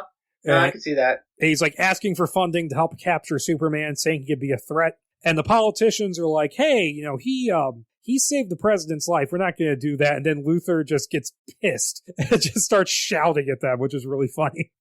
Yeah. It's like, you fucking cowards. Like, he doesn't say fuck, but as violent as this thing is, he might as well have said fuck. Yeah. And this gets him fired from his position within the CIA. And we go back to the Daily Planet, where Lois has coined the Superman name only to get berated by White for not getting an interview with him when she had the chance. And she also learns about Luthor's firing here and decides to go find him in Washington. And so we go back to Smallville. Clark is absent-mindedly playing with the silver pieces, and he discovers that they fit together to form the S logo, which is... What? I mean, okay. I don't... Sure. This whole thing is weird. Oh, I was going to say I'm more interested about your opinion on what's coming up. It's even weirder. So Martha then pulls out an old photo of the man who gave him the pieces, and she's like, oh, it's this nice guy whose truck broke down, and we spent all night talking, and it's Jor-El disguised in human clothes, who we come to learn here, he picked out the Kents specifically to raise his son without telling them. What? Yeah. The king of Krypton just left for a while. He went on vacay for a bit. Yep. Yeah. I don't know. I mean, when you put it like that, yeah, I agree. But I don't know. Like the idea of Jor-El having it all being a plan. Like it was like Clark landing at that spot on purpose, as opposed to it all being random happenstance. I don't feel too strongly about it, but I'm not appalled by it. I'm like, okay, that's fine. That's kind of cool, I guess. It's just very, very weird and random. Yeah, I can feel you there. But, it being, I don't know, it doesn't bother me. Yeah. It's fine. It's just so different and out there from the usual. It's like, what? Although it does remind me of the Superman novel, which was released to tie in with the movie, the original movie. It was written by Elliot S. Maggin, who was a comic writer at the time, a big Superman writer. And in that, baby Kal-El gets found by Albert Einstein, who specifically selects the Kents because they're good people. Oh. All right. It reminded me of that. That's terrible, but... This is better than that. But no, so Martha tells him that they were wrong to teach him to deny his abilities and encourages Clark to embrace whatever destiny he has coming. And he then just goes, okay, I'm going to be Superman again. So that lasted a day. And this is where we get one of the really cool scenes in the movie where he heads to the top of the Andes to listen out for the world's problems. We get this montage of him saving people around the world, including rescuing Japanese fishermen from a storm. He stops a wife beater in Florence, so Golden Age Superman. Yep. And he helps people escape a volcano in Peru. Using his ice breath. That was very cool. I know, I do like this, because I just, I think we can all agree there's something fun about watching Superman just being Superman, saving people. I wish, you get the feeling that, like, this doesn't go on very long, though. No. And I kind of wish that they had done something in the script to kind of prolong this, to kind of give the impression that he does this for like a couple of months at least. Yeah, like, he needs to really do it more to leave an impression on people. Because it's funny, because for as overwritten and as long as the script is, I mean, it's 130, I think, 4 or 5 pages. Yeah, not counting the last 5 pages being repeated at the end. Yeah. But for as long and as overwritten as this script is, it's really the timeline is so condensed. Like, it's like, wow, it really just, it moves, and it kind of moves at such a breakneck pace that it's a detriment to the story itself. Like, I'm not saying I would have wanted pages and pages and pages of him doing this, although that would be fun. But, like, it would be cool if, like, they, like, maybe in between each time he saved, like, a different set of people, like, you kind of had, like, flashes of Lois writing something on, at the Daily Planet, and, like, just give the impression that time is passing. Yeah, that people get accustomed to Superman. Okay, he did have, bear in mind, Abrams did have to rush out the last however many pages, because he turned in the first 88 pages earlier in the month, and in a couple weeks he finished. Yep. So bear that in mind. Now, after that, we get Lois. She follows Luthor to a government warehouse in Virginia where he recruits Burke and Gray to help him stop Superman. And he says he had a vision of others following Superman to Earth, and that in exchange for his help, he would be given control of the planet. And Lex also mentions there was, in fact, a body in the recovered pod, and that he discovered a mineral found in space had an adverse effect on it, that they basically broke it up from inside a meteor or something, an asteroid. So that's kryptonite. And that's when Lois is spotted, and Luthor gets her in his grip before leaving her for the police to pick up. Now, kryptonite is just called kryptonite, even though they technically don't know about Krypton. Yeah, and I think it's not actually it's not connected to Krypton either. No, it's not. And I was actually looking for the page right now, because I think the deal with the kryptonite isn't that it's broken up from a comet, it's just space debris, right? Like, that's this script explanation for it. It's something like that. Yeah, it's not even like a certain comet left this behind. There's nothing special about it. It's just random space debris that they just happen to name kryptonite, which is like, oh, okay. Abrams just writing in a fury of cocaine and coffee at this point. Yeah, this is Lex Luthor just completely losing his... Whatever interesting there was to the character, it's kind of unraveling at this point. And it's interesting because this whole vision thing is sort of what they do in the second draft, so it's almost like Abrams wasn't decided yet on what he wanted him to be. Right. Yeah, so that's a bit strange. And so we then see the Kira exit hyperspace, and Zor and his 3 companions shoot a rouser off into space towards Earth. At the Daily Planet, Clark sees Lois getting fired by White for the incident with Luthor, and he then quick changes into Superman and basically intimidates Perry White into keeping her on with the promise of an exclusive interview, which, holy crap, is that creepy. Yeah, well, it's the way he intimidates him is by he does a really strong handshake on him, which is like a callback to the beginning of the script or not even the beginning of the script, just like 15, 20 minutes earlier in the movie, where Clark has a real weak handshake. And yeah, it is creepy.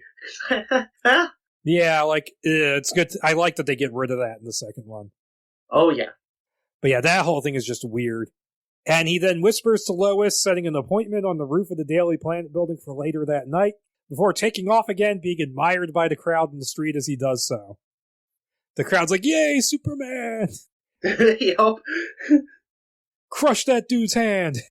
And as the rouser approaches Earth, Lois is preparing for the interview with Superman, and Clark is just about to tell her the truth before backing off. And later on the roof, the interview takes place with Lois stopping her tape recorder to warn Superman about Luthor. They kiss kind of randomly. It just sort of randomly happens, like there's no lead up to it. And then Superman takes her flying, and thankfully we don't get a fucking poem here. Yeah. Yeah. And, next day we see that the interview has been published, and Clark hears a sonic boom as the rouser lands. And we learned that it's in Washington, D.C. from a news report. It's landed on the National Mall. And Clark sneaks off and flies away as Superman. Lois convinces White that something has to be done, as this is what Luthor said would happen, and White gives her the name of a friend of his in the Defense Department, General Stuart Sutton, and allows her to take his car, which she instantly messes up. She instantly dents it. Yep. The fucking Viper too, which is like, ooh, yeah. And then as she's backing out of the, it's not even like instantly. It's like, yeah, I mean, it is absolutely instantly. She's backing out of the parking spot and like tailgates a parked car or something, and it's like, really? Yeah, and Abrams clearly didn't know that in the comics, Lois Lane's father is a general.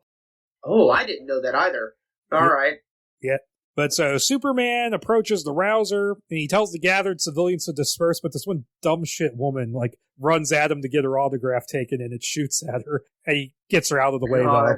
Yeah, oh my god. And this is the part in the script where I think the script just goes batshit insane for the rest of the script. Yeah, it's like, okay. Well, this is the point. This is the point where that cutoff point was, where Abrams had turned in his pages, so it just goes crazy after this point. So yeah, the fight between Superman and the rouser, which is being remote controlled by Tyzor, intensifies. Burke and Gray head to the National Aerospace Museum to nab the kryptonite, while Luthor heads to his top-secret Kelvin lab, which is somewhere in, like, Maryland outside of D.C., and he kills the guard in this weird way where the script is like, what the fuck just happened? Which that's building towards something stupid. Yeah, actually, it's funny. I'd forgotten about that until you just now mentioned that. But yeah, I remember reading this and being like, what? And then, yeah, okay, it makes sense later on. And he does something, he does something to the Kryptonian pod he has there. And Lois gets in contact with Sutton, who almost sends her away, but luckily for her, Dressler is there and responds to her mention of Luthor. And Superman, he fights the rouser in a long, protracted battle, actually getting hurt by its blasts and having difficulty getting near it. He eventually flies away, luring it into the reflecting pool in front of the Washington Monument. He dives under the water, knocks it over from below, and then he bends the gun's barrel, which causes the rouser to explode when Tyzor tries to fire in spite of that. And Tyzor very nearly has like a Kylo Ren moment where he's like about to smash some shit. Yeah. And then Alta is like, hey, there's a signal coming from Earth sent by Lex Luthor, basically. So he signaled them with the pod. And we know. Give me a second here, but like I'm looking for that page in the script.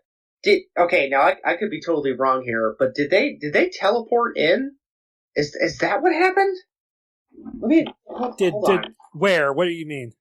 The was that in this one or was that in the second one? But I think it was in this one where the three other evil Kryptonians basically it sounds like they teleport. Give me 1 second. I'm looking for it right now. They might have. That's coming. I think that's coming up in a few pages. I didn't really think about it. Okay. All right. Fair enough. It's just odd. It's like I remember reading. I was like, huh? Okay. I guess they're there now. And so we go back to Lois and Dressler with the ladder convincing Sutton that taking down Luthor is prudent just in case kryptonite really does hurt Superman. And they then get word about the dead guards at Kelvin Lab and realize Luthor is there.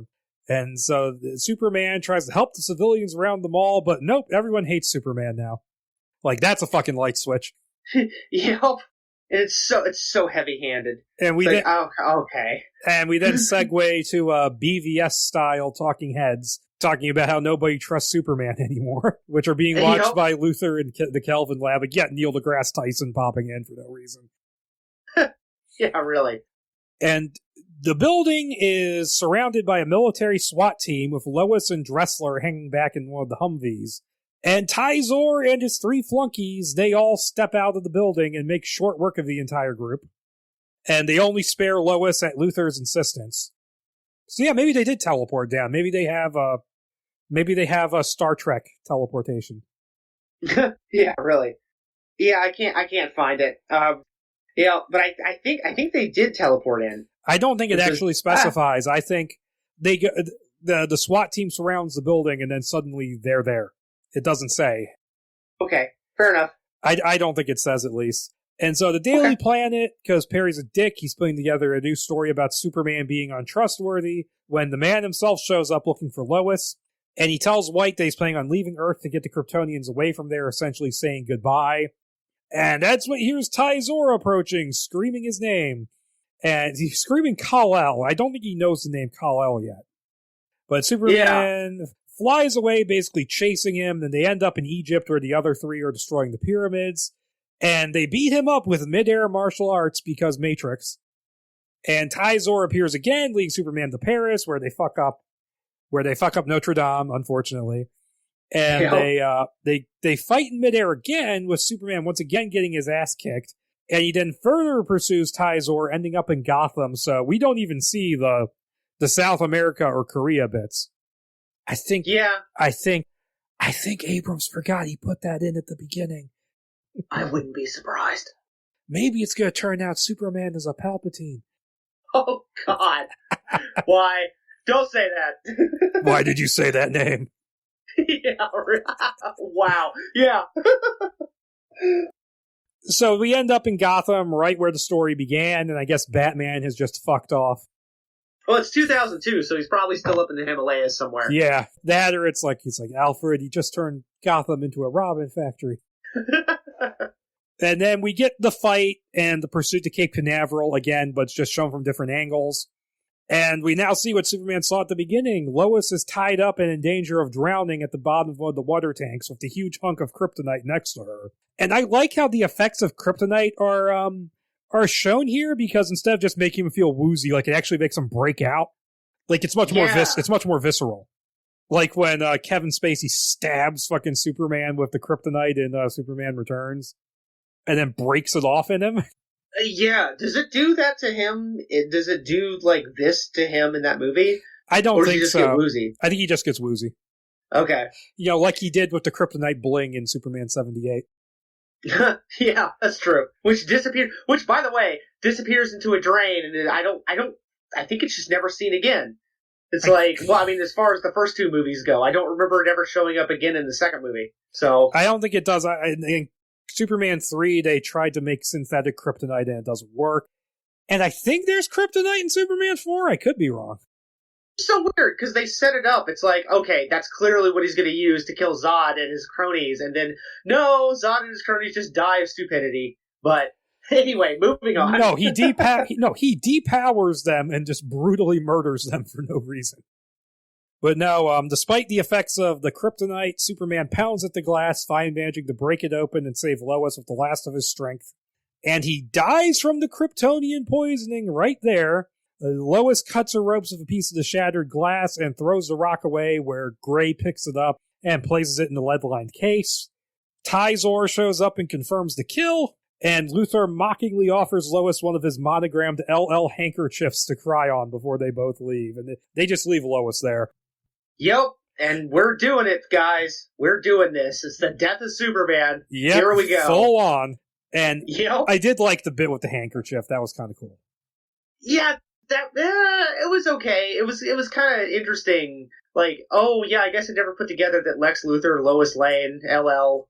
But I don't. Again, yeah, I mean, to me, it reeks of like what you mentioned earlier, where it's like Abrams like overthinking it. Yeah, I mean, it is reminiscent a little bit of Martha.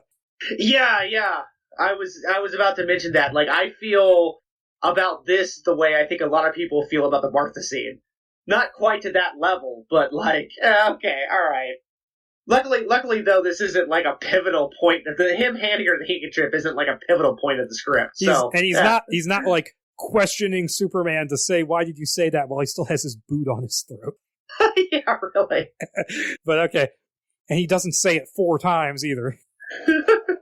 But on Krypton, Jor-El senses a disturbance in the force, and he just senses his son's death from inside his cell.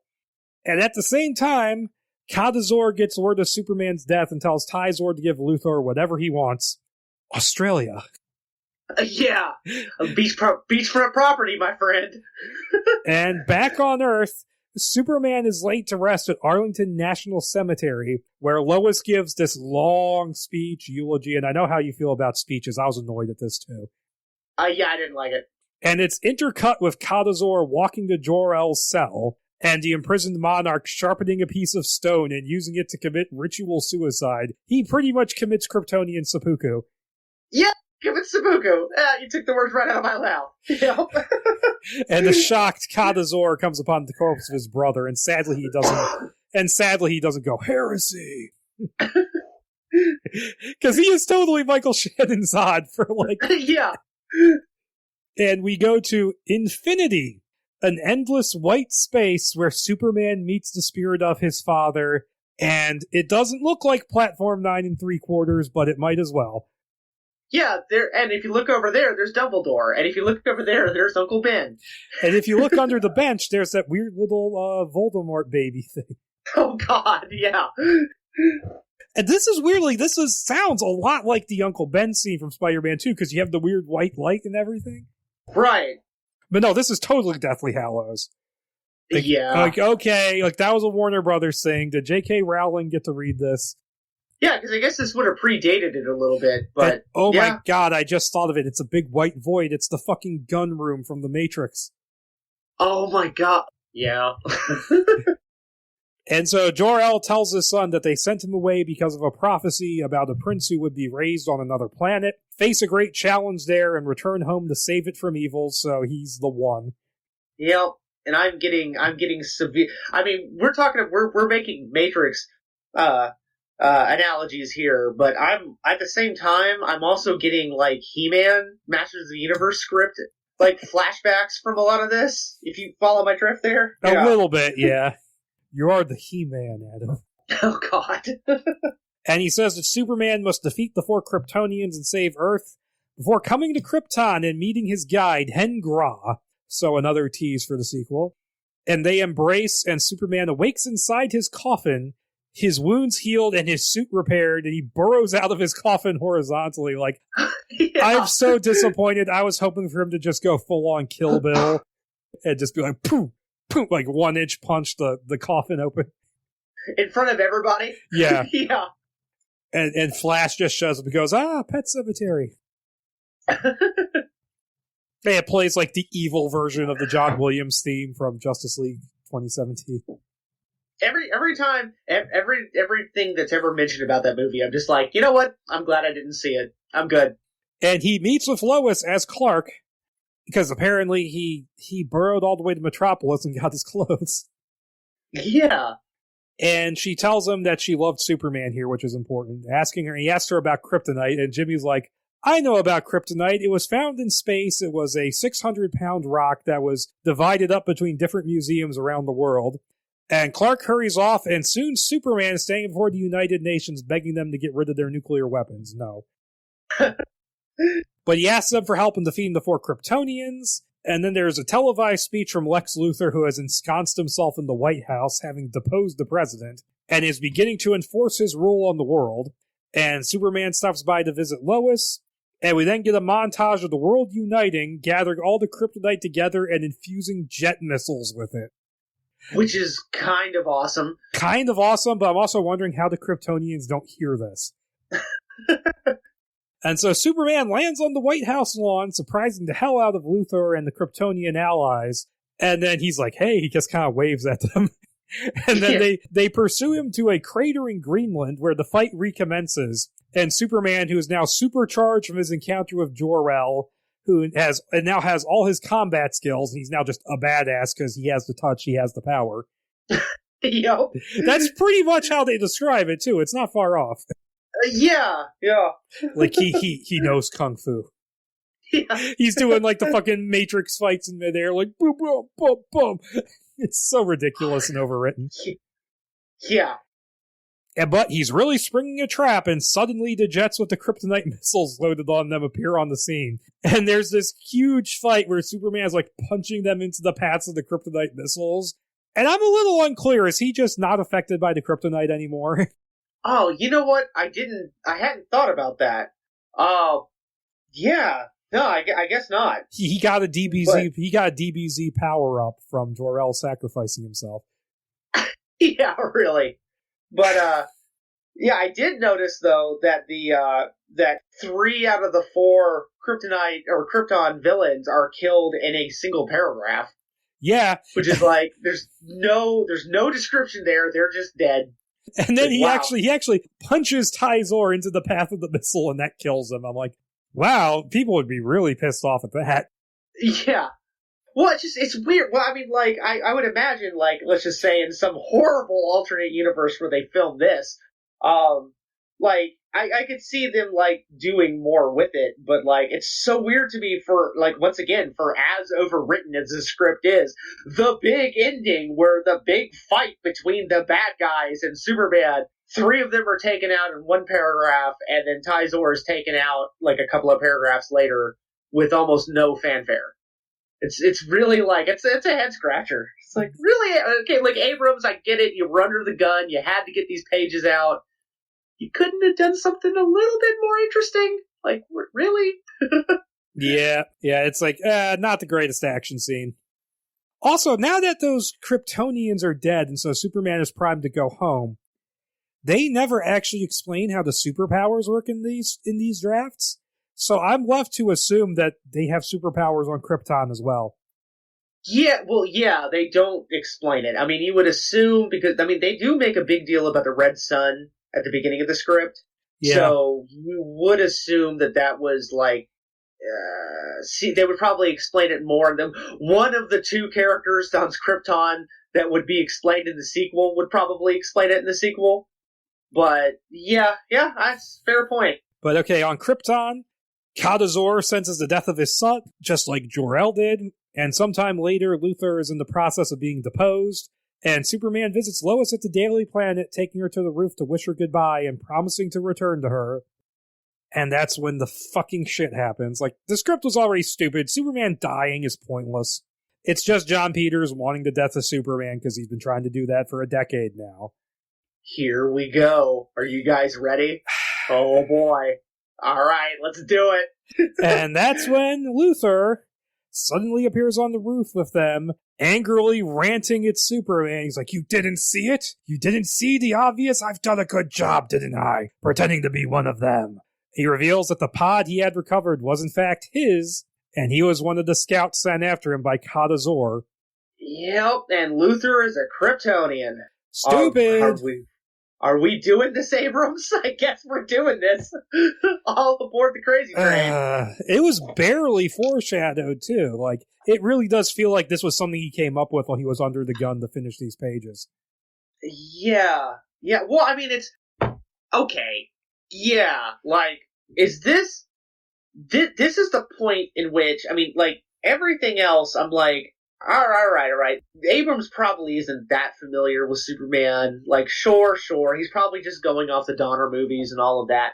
But this is when I was like, what, did he write this purely for shock value, or does he just have no idea who these characters are? Like, this made me question everything about Abrams and his understanding of Superman. Where I'm like, really, man? Yep, and so a very, very... I think this fight only lasts like a page. They're flying around the buildings. Lois retrieves a kryptonite sample from her desk and comes back to the roof calling for Superman, and Lex goes, I'm gonna grab her and fuck with Superman. He grabs her. He's like, oh shit, she's got kryptonite. It makes him fall from the sky. And Superman grabs Lois, and Luthor, like, falls. He still has the kryptonite on. He falls and, like, just smashes into a hole in the pavement. So not only was it stupid and not getting the character, it was completely pointless. Yep. Just need a last-minute little surprise for the audience, I guess. And so Luthor gets carted away to prison, presumably to come back in part 3 of the trilogy. Undoubtedly. And so Superman once again says goodbye to Lois, saying, I love you too, which is a callback to her saying that she only said I love you she only told Clark that she loved Superman. So that clues her into his identity. And I'm like, if you're leaving and could possibly not ever come back and you're serious about this person, fucking tell her who you are. So that's one thing I will always give the Snyderverse, is I really like the idea of a Lois Lane who just knows from the outset who he is. Yeah, they didn't really play around with the glasses thing. So, yeah. I actually and I do really like the Amy Adams take on Lois Lane. Well, I mean, like, Pulitzer Prize-winning journalist Lois Lane would probably be able to tell, with the glasses. I mean, like, in a realistic take like that, yeah, sure. But, I mean, I did like that take on the character, even if they both Man of Steel and BVS give her, like, these really kind of needlessly bitchy lines at times, like where she just bitches out Jimmy Olsen for no reason. Yeah. But okay, so wait, bitches out Jimmy Olsen. Yeah, at the beginning of BVS, she's like, because he's not her regular cameraman. That's right. And she's like, what I liked about the other guy? He doesn't talk. Oh shit! Because he's CIA agent James Olsen in that, who gets shot in the head. Yep. By KG Beast. Yep. So Clark, he returns to Smallville and he retrieves his pod from the Kent barn and he blasts off of it to head to Krypton, and Martha is looking on him proudly, and that's where it ends. Part 1 of the trilogy. Yep. There's a lot of really good ideas in this first draft. Like, the take on Clark Kent and Superman, pretty good. The take on him growing up, good. The Krypton still being around idea is interesting, if completely off book. Yeah, we didn't really talk about that. Well, just to go ahead and say it, I agree. I think that the all of the stuff in small, it needs a little bit of a facelift, which is more in the second draft, and we'll get to that. But for the most part, all of the stuff in Smallville is great. I really liked a lot of it. I liked the comedy aspect of him growing up. I thought that was a lot of fun.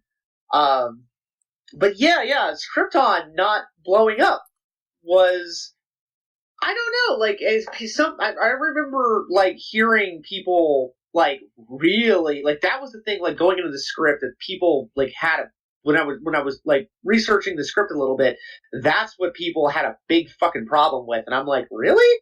Like, Krypton not blowing up? I mean, clearly Krypton was gonna blow up at some point in this trilogy, and I'm kind of okay with it not having already blown up. I don't know, it didn't bother me. It leads to a potentially interesting idea for the sequel. It's just, it's the way it's done in this draft is annoying, because it keeps cutting back there, and it's like, here's this cool thing, here's this cool thing, here's this cool thing. Oh, you see this guy? We're going to meet him again in the sequel.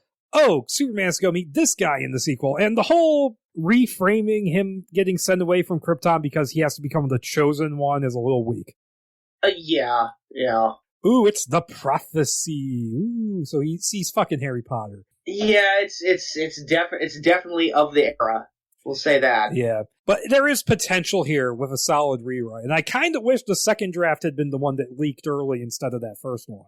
Yeah, well, I can see why the studio saw potential in this. I'm glad they weren't like, fucking fund it right now, greenlight the motherfucker. But like, I can see the studio liking this. Yeah, in fact, there was this whole standoff through like the next few months of the year. I think it kind of ended in like September, October, is that there was two different factions at WB. You had Lorenzo de Bonaventura's and his people. They were backing Batman versus Superman, Superman and Batman, the Asylum script. And you had Alan Horn and his people who were backing Flyby. And basically the way they settled it was that they got all the Warner executives together, had them read both scripts, and decide to vote on which one they would do. And they chose this because they felt like there was more merchandising and marketing potential. Oh, yeah, there's 1,000% more, man. Like, all the action figures you could make out of this? Oh my god, the rouser alone. And this is back when toy sales were a thing, because like now it's like they barely even make toys. This was back when, even though the movies weren't coming out, like you could throughout the 90s you could still get tons of Star Wars toys, like Jesus. Oh yeah. Kenner put out and with the buff Luke Skywalker. Yeah. Oh yeah. This script, that is one of the things that I do have a problem with, is it does reek of like merchandising. It's very Absolutely. very toyetic. And can you tell this is the one John Peters was behind? Oh yeah, absolutely. Like, dear God. So, okay, a couple months after this draft is turned in, because McGee had to leave to do Charlie's Angels 2, which is a bizarre sentence when you think about it. Yeah, it is. They brought in Brett Ratner in September to direct this, and he took over, and he was talking about how, like, he wanted to cast an unknown for the lead role, and they brought in Christopher Reeve as a consultant, and who knows what that would actually mean. And so he was in charge, and they were approaching a bunch of different actors for Superman, most of whom didn't want to do it or couldn't do it. Like, you had guys like Josh Hartnett, Jude Law, Paul Walker, who they all basically didn't want to do it. And like the big name star that was like the closest to it in terms of like the actual names was Brendan Fraser. Really? Yes. That was who Warner Brothers, that was like their pick, apparently. Huh.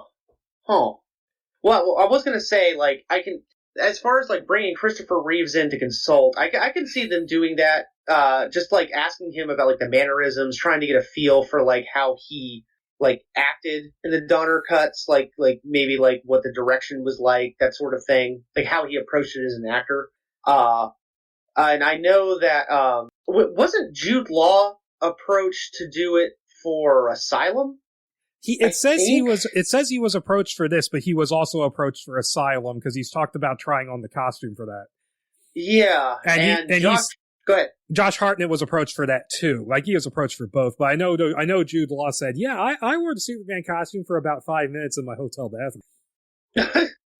Which is a very Jude Law thing to say. Yeah. I can see him saying that. And I know Josh Hartnett was really close to getting the Batman Begins.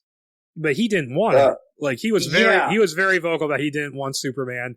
And so was Paul Walker, was very against. He really didn't want to do it. I find that interesting that he was, it is kind of funny that Fast and the Furious was very much supposed to be his franchise, but people only ever gave a shit about Vin Diesel. Yeah. Because, I mean, you watch Fast and Furious, the first one. That's his movie. That's Paul Walker's movie. Right. Well, I mean, the second one is his movie. Yeah, the second one is too. But yeah, he didn't want to be, he didn't want to do this big thing. And I'm like, maybe you should have chose the flying over the driving. Yeah, I'd agree with that. But Brendan Fraser, you just blew my mind with that. Okay. He would have been a little old, I think, by this point. Because, like, The Mummy was, 98? So that was, like, 5 years, I guess, earlier. Mummy was 99, and Mummy Returns was 01. Okay. That's still, I would imagine he was just a little bit too old for this. He would have been a good Shazam, though, back then. Oh, he'd have been a great Shazam. Well, no one would have been great with that script that was getting kicked around this time. Hey, I'm just going with, like, Shazam. So, yeah. But he was apparently the studio's pick, and they also gave auditions to. Here's a good Paul Walker quote on it, where he said, "Okay, Hartnett was offered $100 million for a 3-picture deal, but he didn't."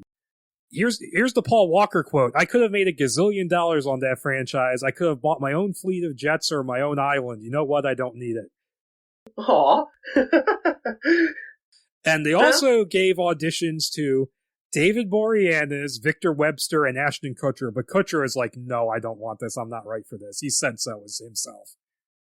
Boreanaz that's an interesting take. I don't know. I could see that, but I don't know if I would like it. He couldn't do it. He couldn't do it because he had obligations to do Angel. Yeah. That's an interesting take. Huh. But no, Ashton Kutcher, he was right to say he wasn't right for it, and he cited scheduling conflicts with that 70s show at the time, which I think was just an excuse for him to go, "Yeah, I'm completely wrong for this, I'm not going to do it." Right. And Victor Webster, to bring it on back to The Mummy, he played He was Matthias in 2 of the Scorpion King sequels. And even though it was never formally announced, apparently Ratner's preferred choice was Matt Bomer, who would later go on to be on White Collar, and he was John Boy in The Nice Guys. Yeah. No, I could see him doing Superman. Yeah, I could too. And he would later voice Superman in Superman Unbound. Oh, okay, all right. The crappier Superman animated movie. Oof. And for Lois Lane, they auditioned Kerry Russell.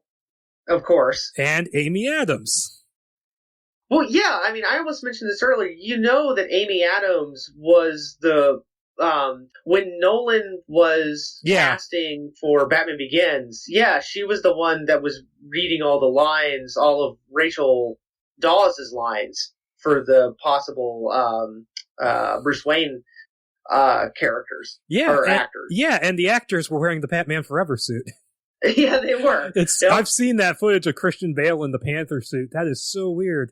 Yeah. But yeah, so she was coming off of Catch Me If You Can at the time.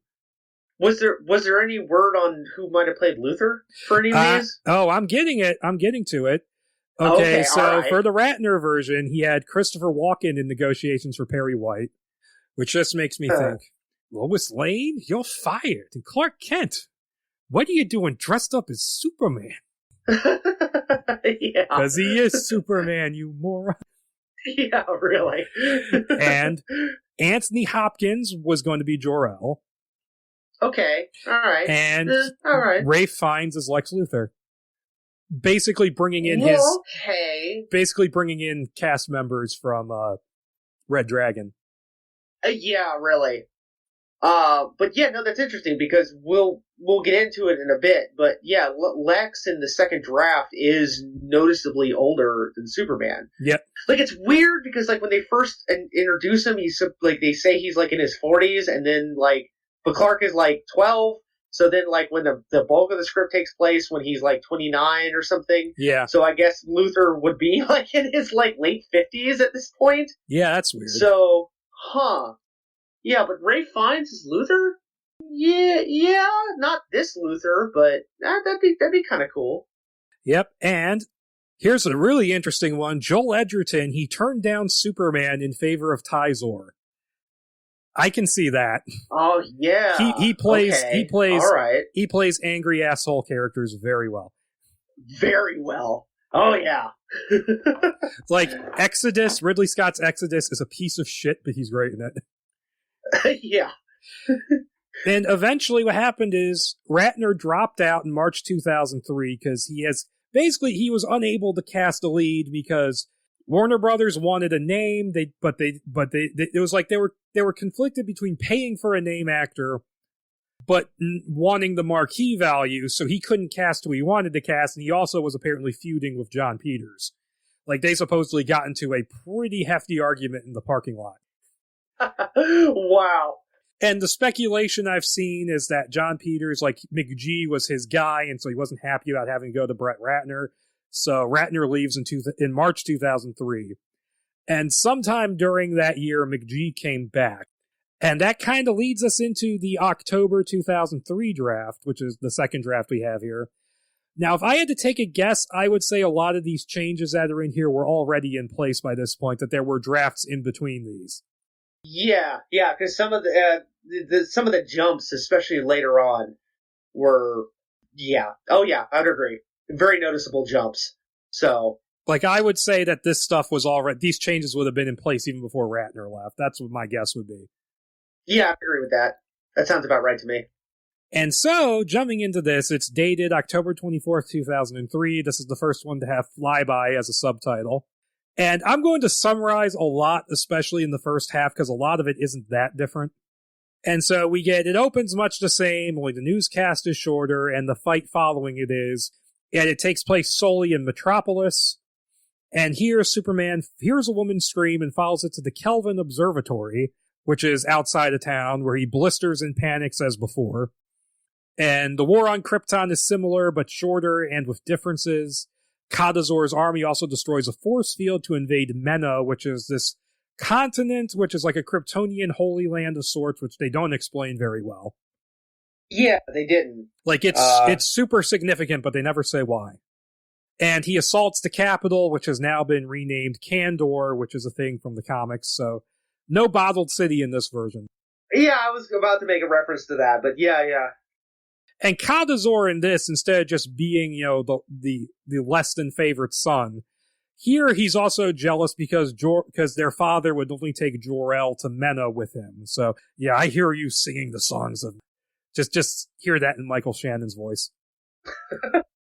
And as the scouts are sent out in pursuit of Kal-El, a bomb called a spike, it's dropped into a hole that's been drilled into the crust of the planet on Mena, which utterly destroys that continent and leaves Krypton broken. And so this sets up this idea where here, Krypton isn't fully destroyed, but it's in the process of possibly falling out of its orbit. Yeah. So basically, Kadazor's petty jealousy has destroyed the planet. So Krypton will be destroyed. So that's a move in the right direction, I think. Yeah, so we're building up to it this time around. Not in this movie, of course, but no, in we'll the get second. there. But also, they heavily condensed the Krypton stuff, and they cut that shit out where they're like, this is going to be in the next movie, guys. Yep, and no more Turtle Man. No, there's not an abundance of action figures going on. Yeah, they really did trim a lot of that crap out, and it does read a lot better. Yeah, it's a much breezier read. And so Kal-El's, his arrival and early days on Earth are the same. They get rid of the dirty diaper joke, and a lot of the growing up sequence is trimmed back. Well, it's trimmed, but I wouldn't say it's trimmed back that much. It's more, it's condensed, but it's done better. Like, they left all the stuff that I liked. They did a little bit of changing here and there. Like for example, instead of the Kal-El's crib spaceship landing just inches away from the front porch window, it actually touches it and cracks the window a little bit. So they do a couple of little changes here and there, but all the good stuff they kept, which is very nice. I'm glad they did, and they got rid of all the bad stuff. Most of the bad stuff.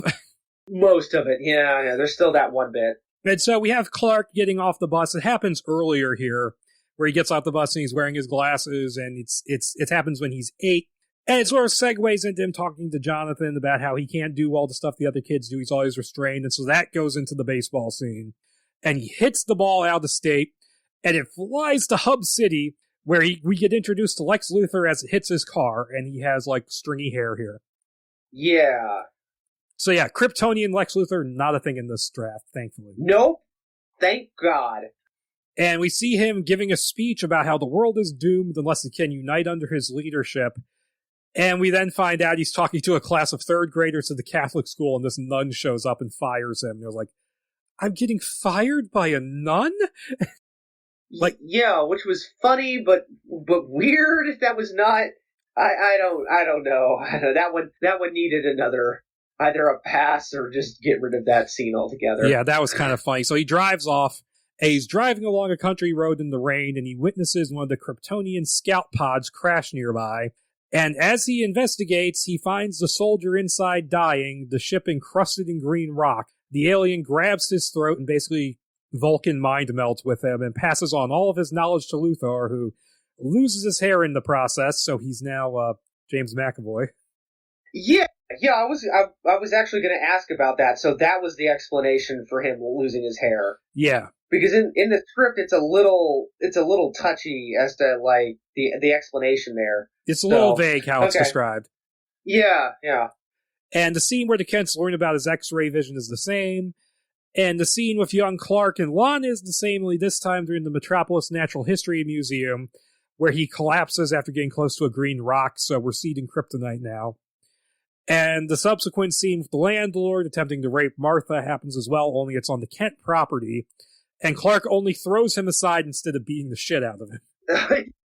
Beat the holy Jesus out of him again. Yep. And then we get the scene of Clark finding the suit. It's similar, only here he's 12, and he's looking for presents in the barn, and he finds the root cellar with the ship inside it, and the suit is inside the ship, and it's not alive, it's just folded cloth here. Right. And Clark flying around, and the conversation with his parents about where he came from are the same. But this time his father follows him after he runs off and has a heart-to-heart with him saying that he's already proud of him, so that was a nice addition. And so we segue to Krypton, where Lara's capture is the same, only here it's accomplished by a rouser that's piloted by Tyzor. And he catches her with the fucking, like, dog loop thing from earlier. Yeah, catcher. Nope. And the Krypton scenes, they're all very scaled back, and you're being restricted to Kandor, so there's not this random megacity out of nowhere. And it's Kandor in the Palace Dungeon, there's no concentration camp. And the sequel teases are completely left out. There's no Pretius, there's no Kryptonian bong, there's no 4D chess. Yeah. Oh. But I think it should be said, though, that even though this is clearly scaled back, it doesn't, it's not, you're not missing anything. No. So, yeah. You're just not getting beaten over the head constantly. Look at this cool thing. Look at this cool thing. Hey, come back for movie 2, guys. Yeah, it's much better. And here, Kadazor questions Jor-El himself, who is about to give in, but Lara fights back harder and encourages him not to. And the arguing and the shouting reach a crescendo when Tyzor suddenly lashes out and beheads Lara, an action that not only affects Jor-El, but instills fear into Kadazor as well. Like, he's like, oh crap, what have I done? So that's a much better version of the scene. And then we get the frat party scene, which is exactly the same, except Lois, it's not specified that she's using Krav Maga, she just beats the guy up. And with the CIA take on Luthor not being used here, the script moves directly to Clark arriving at the Daily Planet, where the scene is the same, only Jimmy is thankfully toned down. And Lois is arguing with Perry White about misrepresenting Luthor, and his corporate lawyers have complained, so that's all been changed. And she's now leaving to attend a LexCorp shareholder meeting and report on that, and I'm like, maybe sending her there isn't a great idea, Perry. Yeah, really. And Clark goes along with her, saving her from a truck backing up over her in like a stealthy fashion. So that's a bit more of a Christopher Reeve kind of scene. Yeah, no, it's not over the top like Twilight. No, it's actually kind of a cool little scene. I can see it kind of reminded me a little bit of Superman for All Seasons-esque. A little bit, like yeah. A real subtle, like a little subtle thing that happens. It's like, that's cool. It's cool. I like it. And so at the meeting, Luthor, he self-congratulates over the fact that LexCorp's profits are way up, and he hints that he'll be running for president, which is just, okay, guys, this is going on in the comics right now. Yeah. And he announces a security firmware update for the Luthanium chips he produces for cell phones. And Lois angrily calls him out, saying he deliberately released the chip as it was to spy on people, and asks him what he's looking for. And I'm like, wow, that is uncomfortably prophetic for Apple. Yeah, boy, they called that, didn't they? Yep. And she asks him what he's looking for, and LexCorp security begins to surround them. So Clark holds them off and escorts Lois out of there, much to her chagrin. And later that night in his limousine, Luthor tells his head of security, Mr. Dunn, that Lois is too big of a problem to keep ignoring and asks him to take care of her. And we get the scene of Clark reminding Lois about their first meeting follows, and it's the same. Aside from, Perry berating Lois and then assigning her to the Air Force One story, which has been mentioned before in this draft, so they fixed that.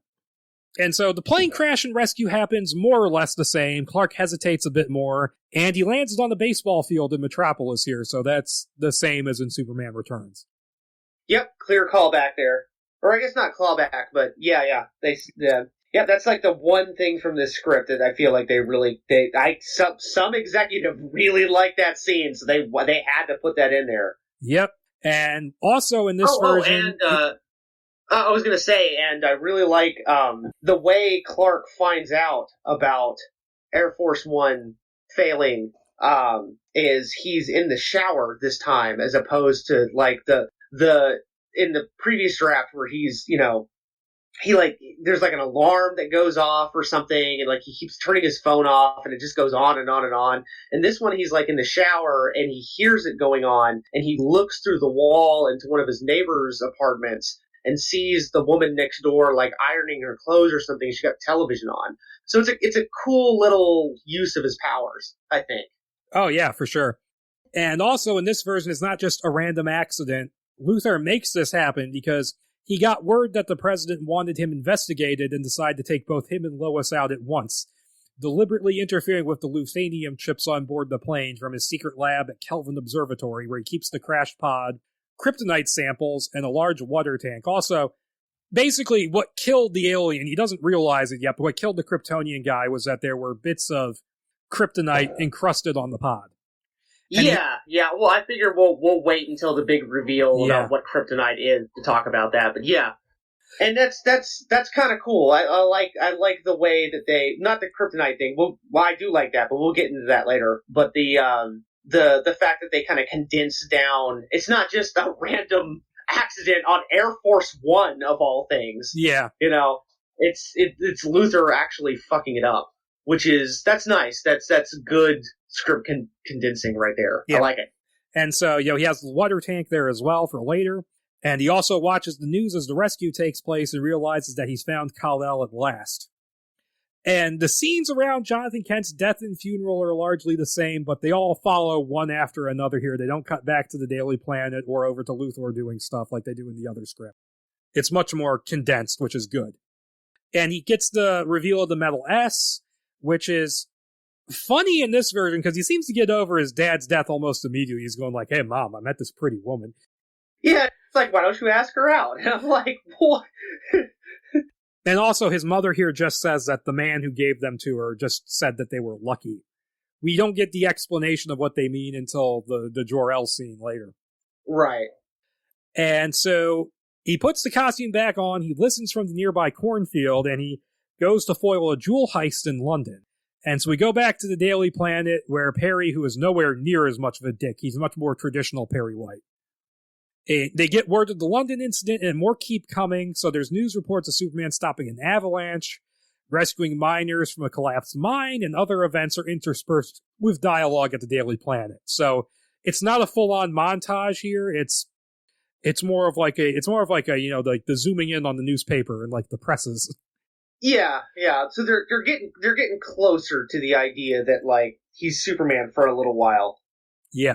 It's not just over the course of one afternoon. Yeah, and Clark, he arrives back to work in time to see a rerun of a press conference Luthor held, reaching out to Superman, saying he has information for him, and using the name Kal-El, which sparks Clark's interest. And Superman goes to meet Luthor in his office, which is like that classic image from the animated series and the Lex Luthor Man of Steel comic. Yes.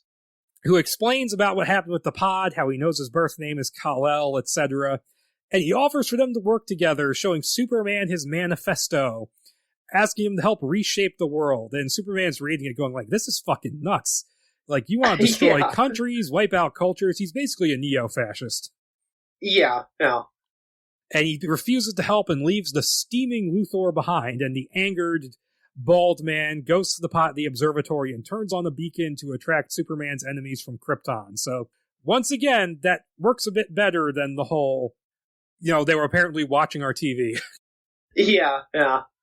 Which, once again, was very, very Highlander 2. Yep. And while at work, Clark awkwardly tries to tell Lois that he's Superman, but she mistakenly thinks he's trying to ask her help out and turns him down. But she expresses some interest in Superman, so Clark says that he called for her and sets plans for an interview on the Daily Planet's roof. So that whole uncomfortable sequence of him bullying Perry White into giving her job back, not here.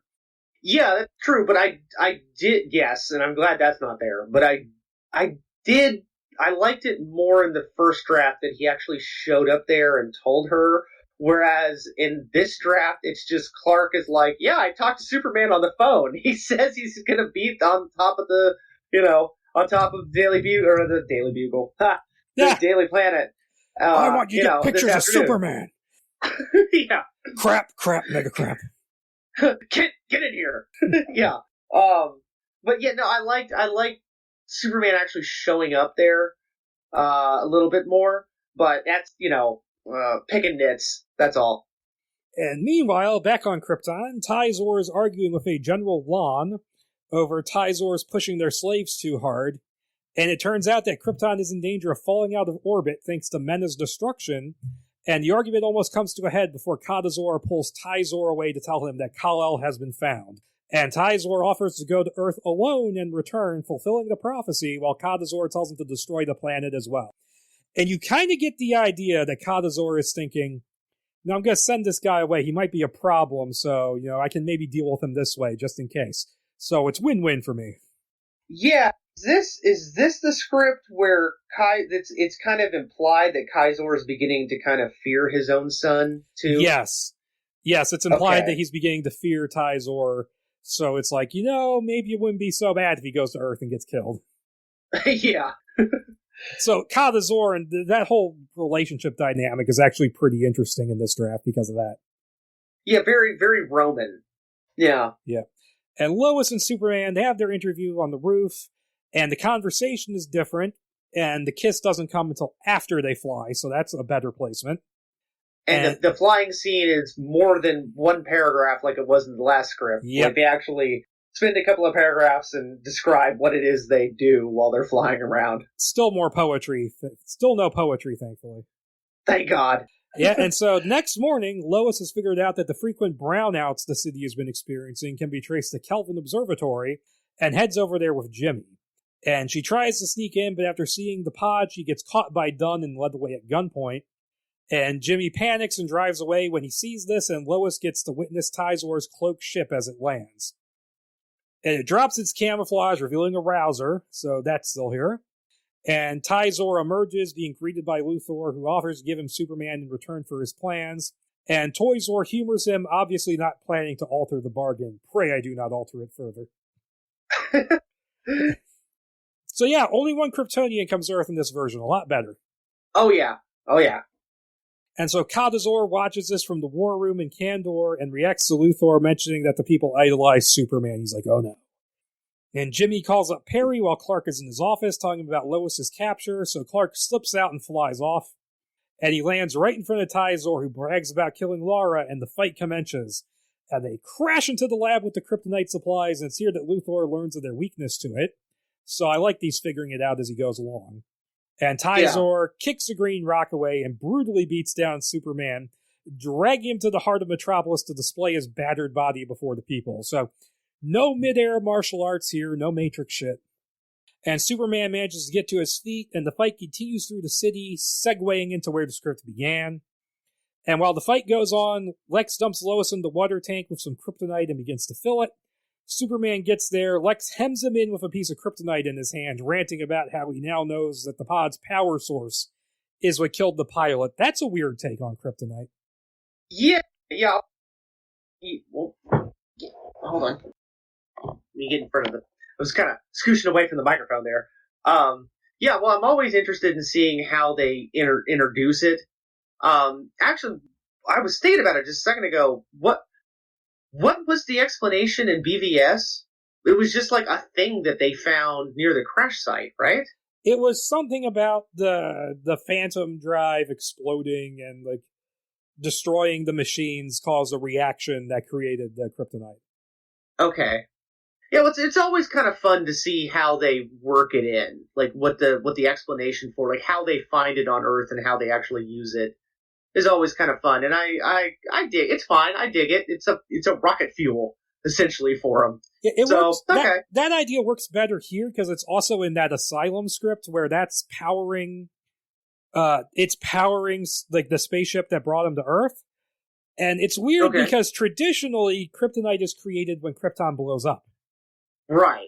And there's no real explanation for it there. It's just like, oh yeah, my ship runs on kryptonite. Oh. And I like the idea that Lex is standing there with a piece of kryptonite as well, just like pushing him towards the water tank. That's a cool idea. Yeah. And of course, it's got to be said, another Superman movie, there's another like a tank of water or some kind of water symbolism going on here. Yeah. Maybe not symbolism, but another vat of water. Yep. But so Superman, despite the kryptonite poisoning, breaks the tank open and saves Lois, only to die as Luthor gloats in his face about how powerful he is. And Lois just knocks his bald ass out before he can leave, because he says he's going to go kill Kaizor with it. Like, he's not even making any bones about it. So it shows that he's smart and not trusting the guy.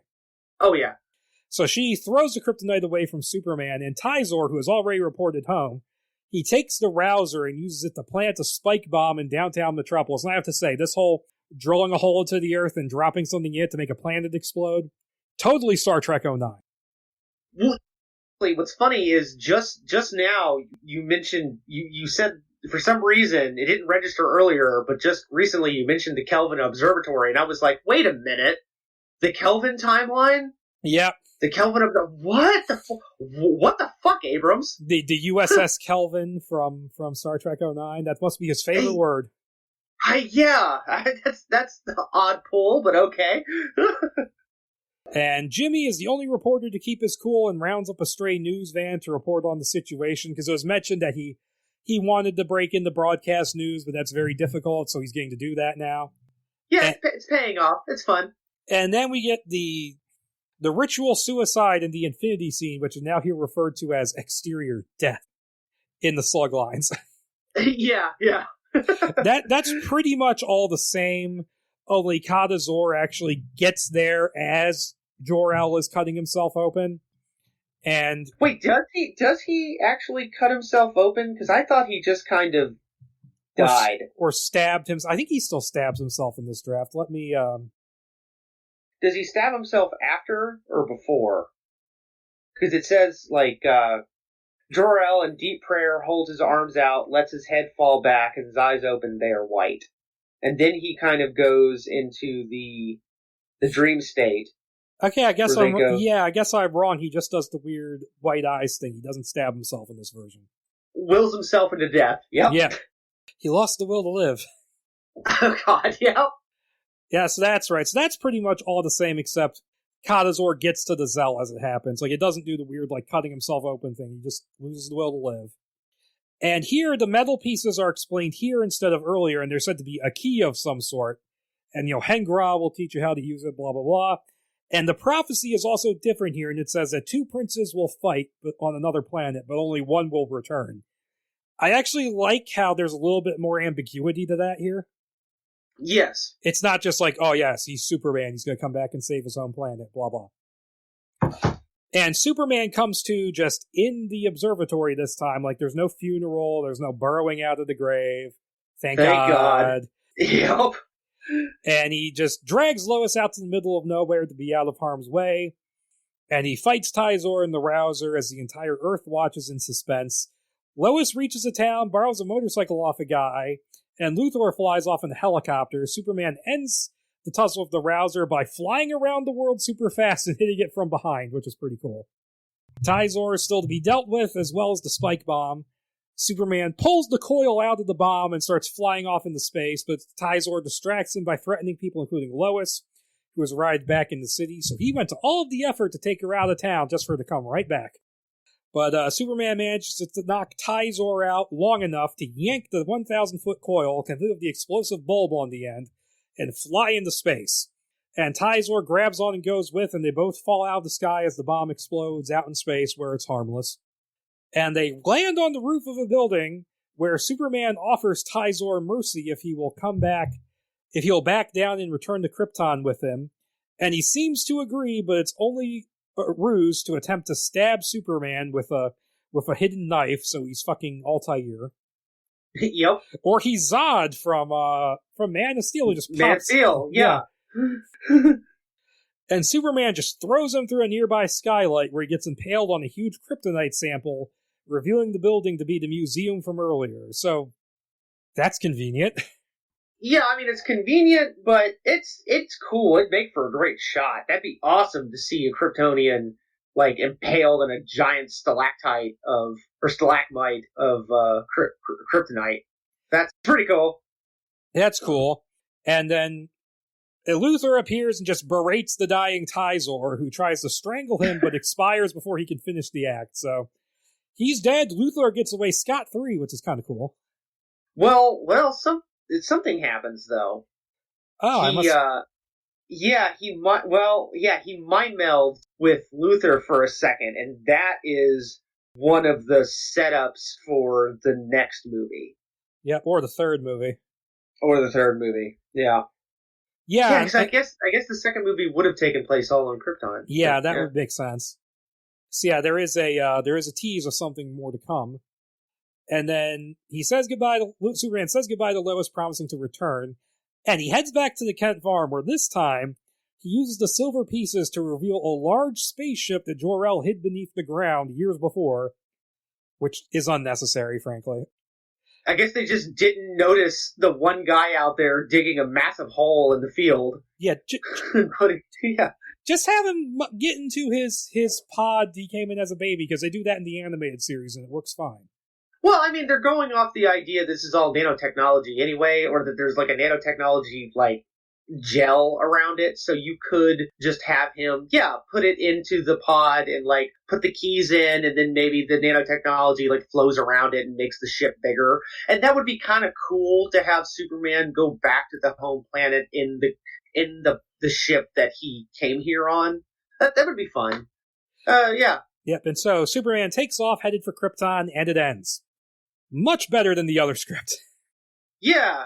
I mean, and we kind of flew through it. Because so much of it was the same. Yeah, so much of it was the same, but if you're gonna read one of these, read this one.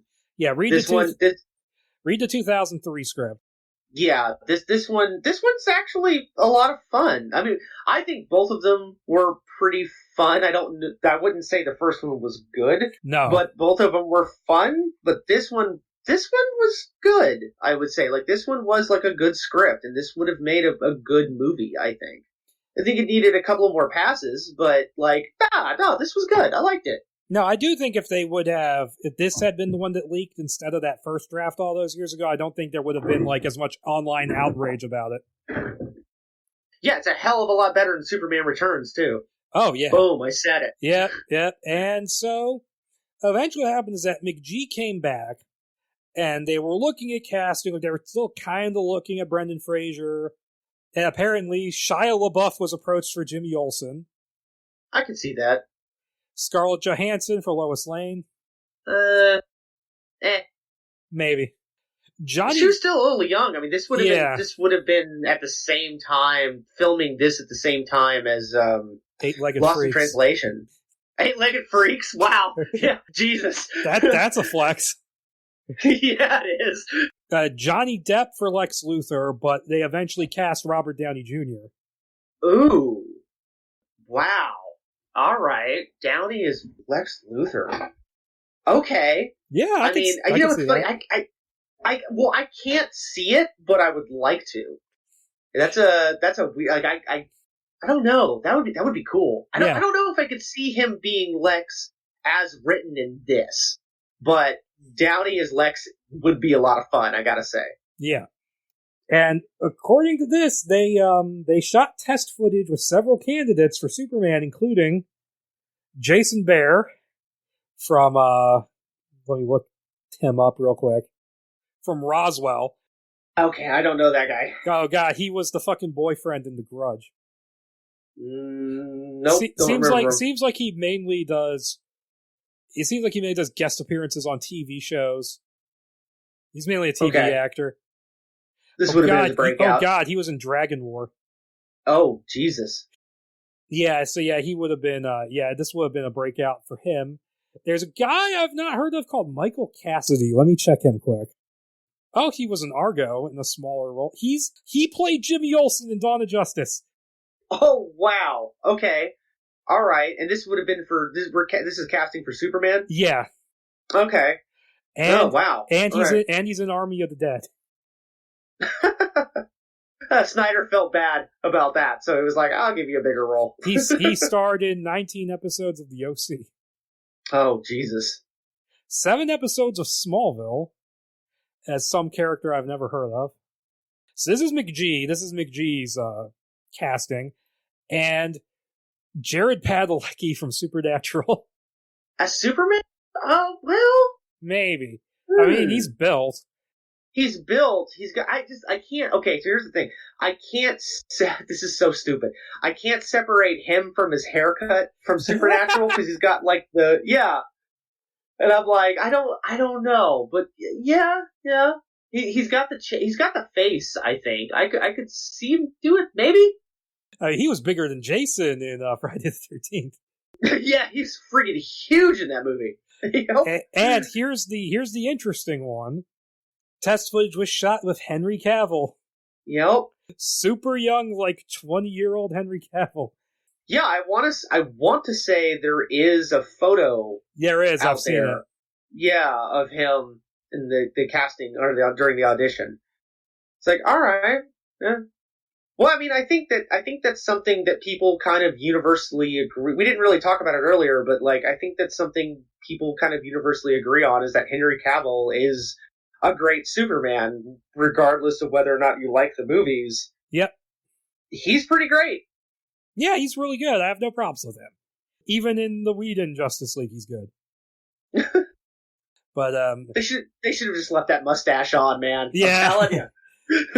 Left the mustache on, gave him a mullet wig. Do it. Give him the 90s mullet. Yeah. And so they brought in Josh Schwartz to rewrite the Abrams script, and I've read rumored summaries of what he did with it, and he changed it pretty drastically. He changed it so that Lara sends Kal-El to Earth to get him away from Jor-El, who is now the villain, who is the one who blew up Krypton. Oh, that's interesting. So what Smallville kind of did with Jor-El? Is that what I never watched I never watched it, but I do know they did like an evil Jor-El thing. Huh. That's, I mean, I'm always, okay, look, I'm always up for, like, reinterpretations and doing stuff differently. That's probably why I don't really have a problem with, like, Krypton not blowing up. I think Lex Luthor being a Kryptonian was a bit much. Yeah. But, you know, like, Jor-El being the bad guy and being the reason why Krypton blows up is, or well, you know, him being the bad guy and overthrowing Krypton, that's, different. Yeah, okay. It's different. I mean, I'd have to see the script, but, like, I'm not against that. That's okay. Yeah, it would really depend on it. So basically, this came down to McG wanted to shoot it. He had issues with the budget, and he wanted to shoot in New York and Canada, but Warner Brothers, they were insistent on shooting in Sydney, Australia for tax reasons, because it would cost less. And McG made this huge stink about how, like, here's the quote, "It was inappropriate to try to capture the heart of America on another continent." But then he later admitted that he didn't want to do that because he was afraid of flying. Okay. Well, I mean, he should have stuck to his guns with that one. Like, yeah. I get it. But, yeah. So he was really just blowing smoke to cover his ass. Yeah. So Big G was gone, and it fell apart. And Abrams lobbied to direct his script, but then Warner Brothers went with Bryan Singer, who had walked away from X-Men 3 because Fox was like delaying it constantly and like, you know, and like not like they weren't moving forward with X-Men 3 immediately like he wanted to, so he left to go do this. And then just as a fuck you, they went, "Hey, Brett Ratner, let's rush X-Men 3 into production to beat Superman Returns." Yep. I was under the impression what happened was that this opened up for him to do Superman Returns and didn't really... I didn't know about the fact that they were delaying X-Men 3. I thought it was just he saw Superman open up, and because of his prior work with Donner, he was like, fuck it! And just, you know, it was like, well, see ya! And went to Superman. Well, so, that's possible, I didn't know that. But I've heard both. Okay, fair enough. But yeah, so we ended up so this all got scrapped in favor of Superman Returns. Because Singer went, nah, I'm not doing Flyby. Yeah. So yeah, Flyby, interesting missed opportunity. Not what I expected at all. Like, as I said at the top of the episode, Abrams is my choice, has always kind of been my choice to do a Superman movie. And when, you know, I saw that this was a thing, I've had this script on my hard drive for quite some time, and I heard you wanted to do it. I got really excited because I'd never read it. And I had never really heard any kind of reviews about this script. I didn't really give a fuck about Superman when this was happening. I'm born and bred Batman and Spider-Man kind of guy. So I didn't really get into Superman around, you know, Man of Steel era, I guess. Like late 2000s, 2009, 2010 was when I started getting more into Superman. But yeah, this was not, I guess the second script was a little bit closer. The second script was what I thought the first draft was going to be like. So this was a wild take. Yeah. The second script proves that this was a much more workable idea, because if you cut out the overwritten bullshit from the first draft. Like, it's much more doable. Yeah, absolutely. So, and I would be curious to know, what's funny about this one is it's like almost the inverse of our Highlander episode, where it was just like by the end of that I was so fucking Highlandered out. I mean, even here we are 9 months later and I don't even want to think about Highlander anymore. But this, I'm like, really, I wouldn't mind reading one more draft of this. Like right before, I wouldn't mind reading the draft from the guy that you mentioned earlier that made Jor-El the villain. Because I'm like, it was like this, like what I just read was like, it's almost there, right? I'm like, I feel like one more draft would have really kind of solidified this. So, darn. Yeah, that is true. So, yeah, that would basically be Superman Flyby. Very interesting look. And apparently Jeff Johns back in 2013 was talking about maybe doing this as an animated movie, but that never came to be. I've often said that I wish they would start doing that more often. I mean, with the William Gibson draft of Alien Alien 3 getting turned into a comic book, and the original draft of Predator getting turned into a comic book, I keep hoping that the comic books industry or the animated industry will start adapting some of these, because I'd love to see Sam Hamm's drafts of Batman, especially Batman 2, get turned into an animated movie or a comic book, or his Watchmen. Let's not. I'm not gonna go that far. I still haven't done that episode either. Oh God. But yeah, this one would be a lot of fun. Yeah. That would be cool. Yeah, and do you want to go ahead and mention the latest news on Abrams and Superman? Oh, that Abrams and Bad Robot are producing a Superman movie, and Coates is writing it. The guy that wrote Black Panther, right? No, yeah, the Black Panther comic.